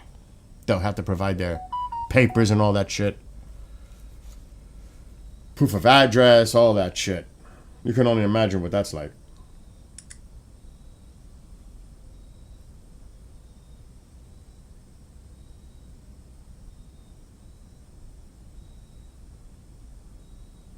I like this. This just came out. Just now. I believe it, Susie. I believe that. I 100% understand what you're saying. This is just now, came out. I don't know how old it is. The notice was sent to several congressional committees. This just came out right now. U.S. is engaged in formal armed conflict with terrorist drug cartels, Trump says, just now. Is engaged in formal armed conflict with terrorist drug cartels. This just came out. right now. I knew that was coming. I just brought it up about South America, right? Didn't I just say that? It's not just about the boats. I said that yesterday too. There's shit going on that the public doesn't know. Didn't I say that the last few days? There's confirmation now. Let me see if it says where. I gotta get my glasses. But didn't I say that too? I was right? How many times, and I'm not saying that I'm never wrong. How many times have I been right? Even on my predictions on the way it's gonna go. I've been pretty accurate. Not talking conspiracy, but it's opinionated, of course. But also looking at data and research, you know. Hold on, I just lost the article. President Trump has determined that the United States is now engaged in a formal armed conflict with drug cartels, which the administration has deemed as unlawful combatants, according to a confidential memo obtained by ABC News on Thursday. It comes after recent U.S. strikes on boats in the Caribbean. The notice was sent to several congressional committees. This is a developing story. Please check back for updates. Now, I'm going to tell you something, and I kind of hinted it the other day, but I can't talk about it. There are operations currently going on in Venezuela by special ops. Okay? Do not think there isn't. On the ground.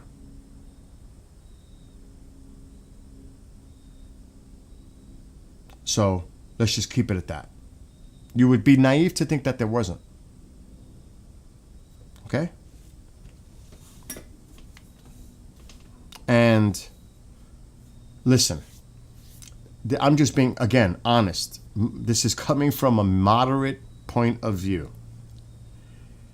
If we can deem other organizations around the world, I'm not talking about labeling domestic groups as terrorists, because believe it or not, that's actually something that is not as easy as the president deeming it so. There's a process for that when it comes to domestic. It doesn't fall the same, it doesn't have the same kind of oversight when you're labeling an other country or group a terrorist organization. There are different standards and procedures when you label someone within our country a terrorist group, just so you know that. You have to look that up. People may not understand that, but that's just the way it is. So it's so easy to say that a group here, like you hear Antifa is a terrorist organization, or a group.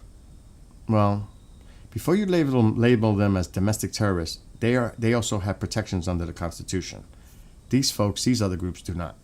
Okay? So you have to separate domestic from foreign. There's different things that happen there. Lawful under the Constitution. Without getting too crazy with that. But if we can label other organizations around the world terrorist, why can't we label drug cartels as terrorist organizations? They are causing harm to the American people. They are causing, I can't say it on TikTok, the tragic events that happen as a result of fentanyl or whatever else you want to connect to that. Those drug cartels are a direct threat to us. They're also the ones that smuggle these weapons to gang members here in the United States, and there's a whole thing that these cartels are connected to. They need to be fucking taken out. They should be labeled terrorist organizations because they are a threat to the homeland. They are a threat to the American people. They are causing harm to the American people. And they should be labeled a terrorist, and we should go after them and wipe the fuck out of them. That's my opinion. Yes, of course. Everyone, our children, everyone. It affects everybody in our country. So, to me, that's a no-brainer. I don't care where it is. Just like we don't care when it's in Yemen or wherever it is. We go after them. They're a terrorist organization. We go after them. Why can't we do that in South America? What makes that different? That's so close to home. That's more of a threat than the overseas shit. That's right on our doorstep. Over our border. That's the threat. That is, there's no way I would hold back. But that's just me. So on the flip side, you see how I can go that way with that. Because a moderate can do that. And is anybody complaining about starting a war there? To me, it's justified, even by the right. Well, then again, that's a right agenda-driven thing too with the fentanyl. You know, that has been... So they're not going to say no to it. It's not our problem. Because it is our problem. It really is our problem.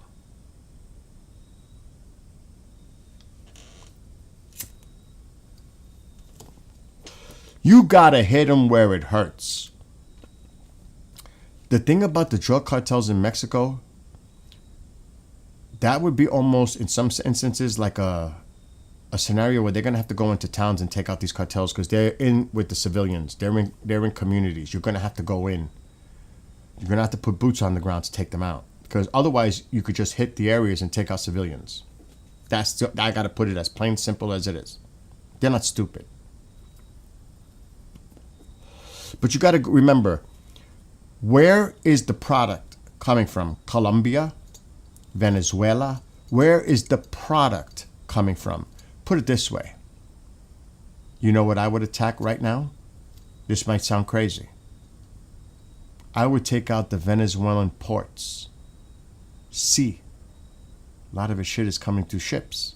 I would take their fucking port out right away. Fuck these small boats. I get it. I would take out their ports.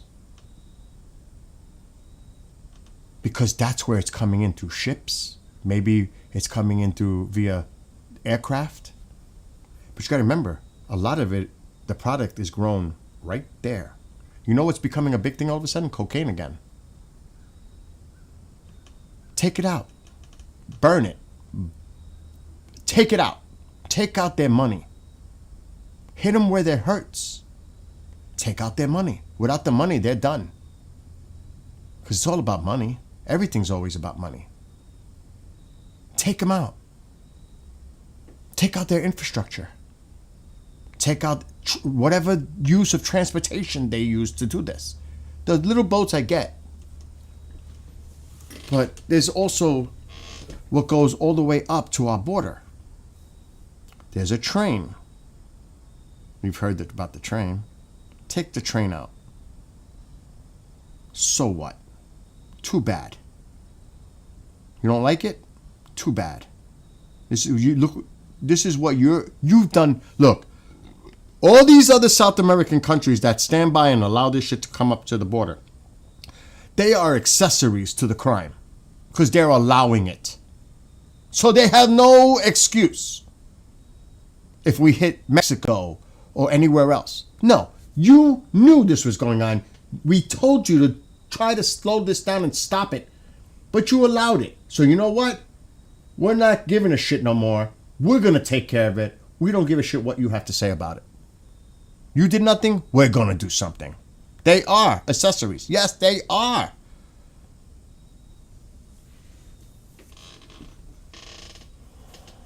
Your son works for Border Patrol. Everything I'm saying is spot on. Look, I've thought of ways to do it on the border in a humane way. And again, you're trying to think of how do you slow down the illegals coming to the border walls, the fences, whatever. Why can't we use like some type of, you know how you have crop dusters?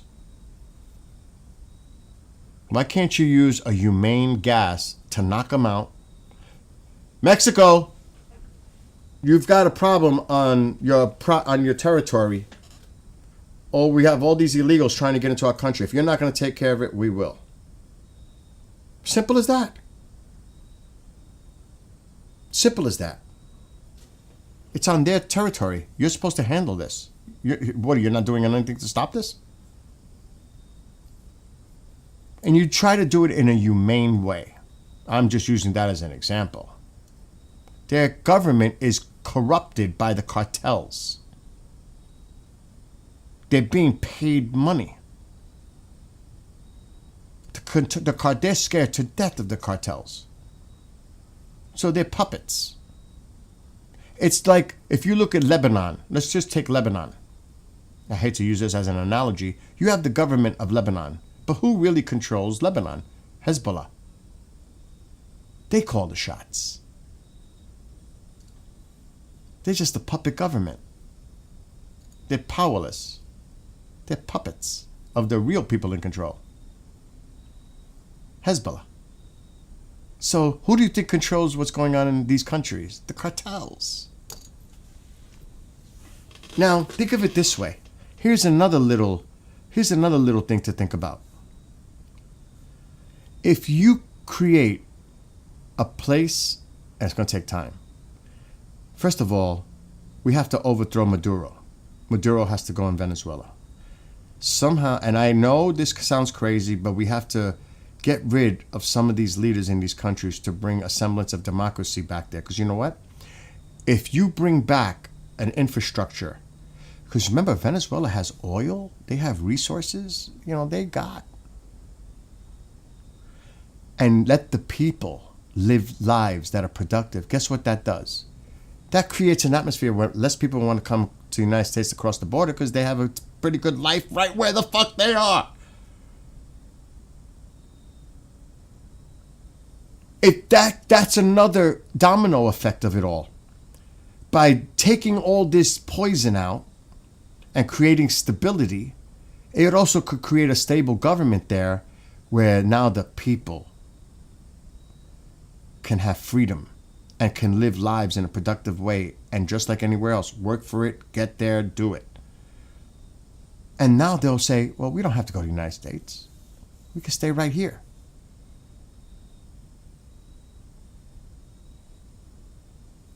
So there's other domino effects with that. But, despite what people might think of Trump or not think of Trump, whatever, I think this is a great decision to do. I support it 100%. See? On that, I'm all in. Again, would a Democrat say that? Would they? I don't know. I don't know what their feelings is on this. Or not feelings, forget about feelings, take feelings out, wrong word. What they think about this. Because people use it, the emotions get involved. They get in the way of too many decision making, an emotional reaction. That's not what you want. You want somebody to think it out thoughtfully before they make a decision, not based on fucking emotions. Because emotions will take you down paths you don't want to go necessarily. Yes, I agree with the word. I just can't say that word. I agree with the word. That's what we need to do. And I think it's going to happen. Susie, you're spot on. That has to happen. An overthrow. It's the only way. Or...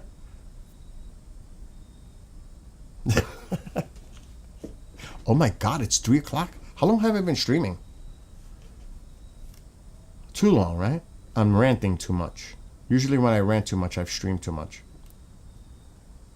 3 hours and 38 minutes. Oh my gosh. That's crazy. But you understand. There's so many issues that are going on globally. So many things. Here at home, of course, too. And that's, you try to think about it all, but then it just gives you a freaking headache. It's just like one big giant headache. It's like, oh my God. It just like makes you, for me, it's like, oh my God. I don't want to even think about it anymore. But we have to think about it. Because, I think it's important. I don't know what all of you in chat think. I don't know how many of you are still in there. It is overwhelming. That's a good word. That's a great word. Overwhelming. It's overwhelming. And that's why it's good to find something to do productive, listen to music, do whatever you do just to take your mind off of everything. You know, just to cause that distraction, even if it's just for a few moments, just to get your mind off of stuff. Because it can be very unhealthy if you obsess. And there are a lot of people out there, I gotta fix my camera, it looks all messed up, that obsess over this 24/7. They do. They're obsessed with it. All right, something's up with the camera. I don't think I did anything else. I don't understand why it's doing that. It should not be that dark in that setting. There we go. That's better. Now we're talking. Alexa, shut off living room light. Okay. It's still a little dark. That's how I can tell. Too bright. That's better. That looks good. Alexa, turn on living room light. Okay. Alexa, lower living room light 50%. Okay. Now the camera's right.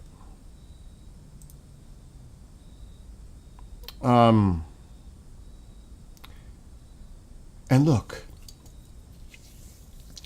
we may not agree on many things. Any of us. Susie, Kay, Jay, Starla. There's obviously things we don't agree on. But that's great. That's what makes us individuals. But we do it respectfully. Not, you know what, like say I'm talking with all of you and you say something in a rational response to me and disagree. But you have people on here that have just come on and say, oh, this Biden's the greatest, Trump is the prophet. You know, they'll just come out, you hate this, you hate that. No, I don't. I respect. Big difference. I respect everyone. Do you? I bet you don't. Some. Well, probably more than just some.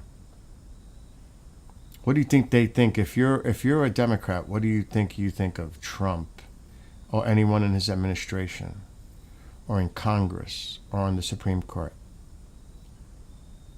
If you're a Republican, what do you think about Nancy and Shifty Schiff, and all those people on the left? Do you respect them? Absolutely not, would be probably the answer. Do you dislike them or do you hate them?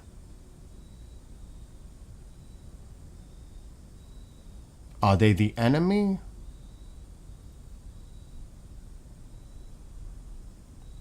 Do you know what I mean? It's always in the extreme. That's the problem. It's extreme. Either side. And it's not helpful. Got to tone that shit down. People need to start communicating and coming together and communicating and not offending and not disrespecting because they have a difference of opinion and calling them a terrorist or calling them the enemy of the country or the state or whatever.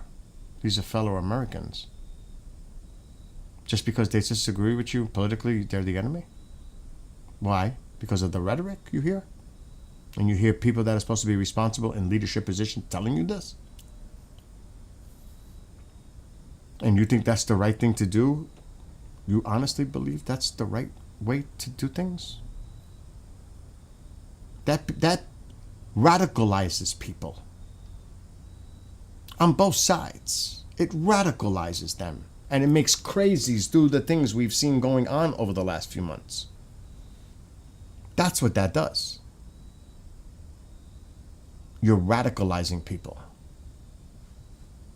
in this country. Remember how they used to say how the Muslims were radicalizing Americans and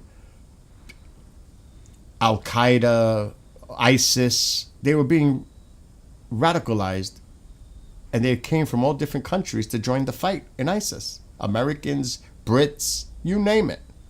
It's the same thing. You're radicalizing. And they're buying into the shit. And then they take it into extreme ways. And how many, I wonder what the number is, how many foreigners were part of ISIS? Why did that happen? How did that happen? Ask yourself that. Go have fun, KJ. Have fun. I'll see you maybe tonight when I'm done after 10 with the shows, because I'm getting off soon too, because I'm so tired from talking. Now I got to work for 4 hours.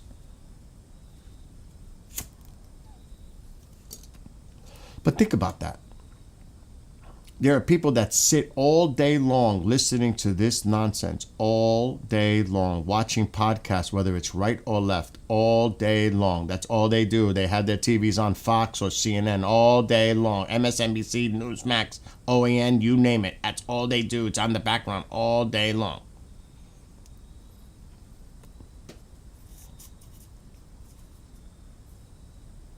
And that's how they spend their time. Precious. Time is precious. Any minute you do on any part of the day, any second is important. It's what you make of it, what you use of it. Is it productive? Or you just, it's like, do you remember Batman versus, it was one of the Batman movies, the earlier ones. And I don't know if it was Val Kilmer with the Riddler. And he put that thing on the head and it's controlling everything. It's like everybody has this thing on their head and they're connected to that. It's like, it's bizarre. People need to step back. Just step back for a minute and just really, really look what's going on around you.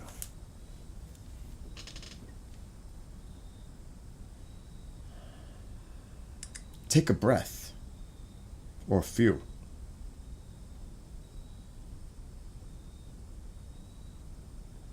That would be constructive advice. What? And I don't trust social media posts necessarily, because people put whatever their belief system is in there, opinion stuff, you know what I mean? You gotta be careful with that. Because it's definitely coming from a certain point of view. There's nothing wrong with that. But you have to be objective. That's like, it's like this. If you watch a conservative show or a liberal show, do they ever put in input of the other side's opinion on the same thing? What their point is?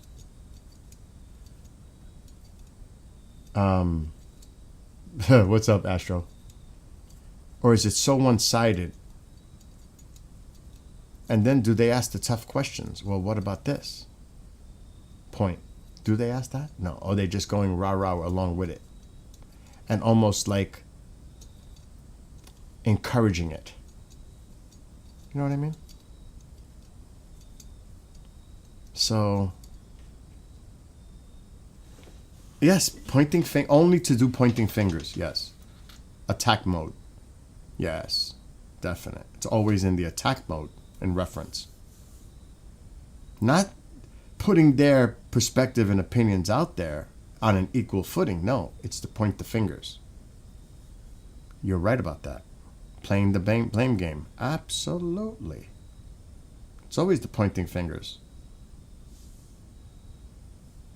So, accountability, responsibility, respect, communication. There's so many different things missing from that. Because when it comes down to it, everyone is responsible. Every one of them. Every one of them. They have to think about their constituents, not about their own political asses and careers. They have to think about the people. Really, really make the decisions based on people, even if it's a decision against your party. But what happens if they do that? It's political suicide. Oh my God, it's political bye-bye. I shouldn't have said that word, TikTok. I apologize, TikTok. It was in a political context. But you know what I mean. They're done. Done. Look what happens when they do. They're attacked, primaried out. We'll get somebody to replace you. They know this. I know. That's true, Susie. I think they will be. They'll find a way for that because it's something the administration supports. Think of it that way. That's the one caveat that might be a silver lining for you, your son. You know what I mean? I hope. For your situation.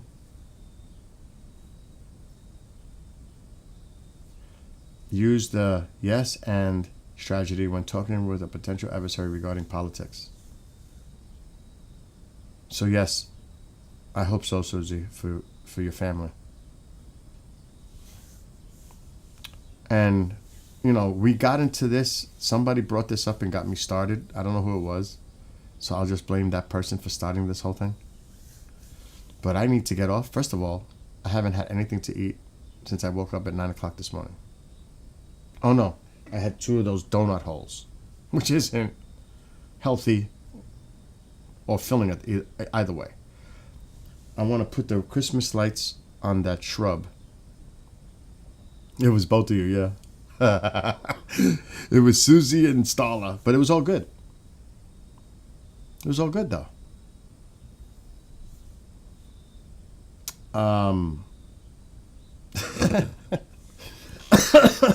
I can only imagine what movie night's going to be like with the 2 of you in there. Just saying.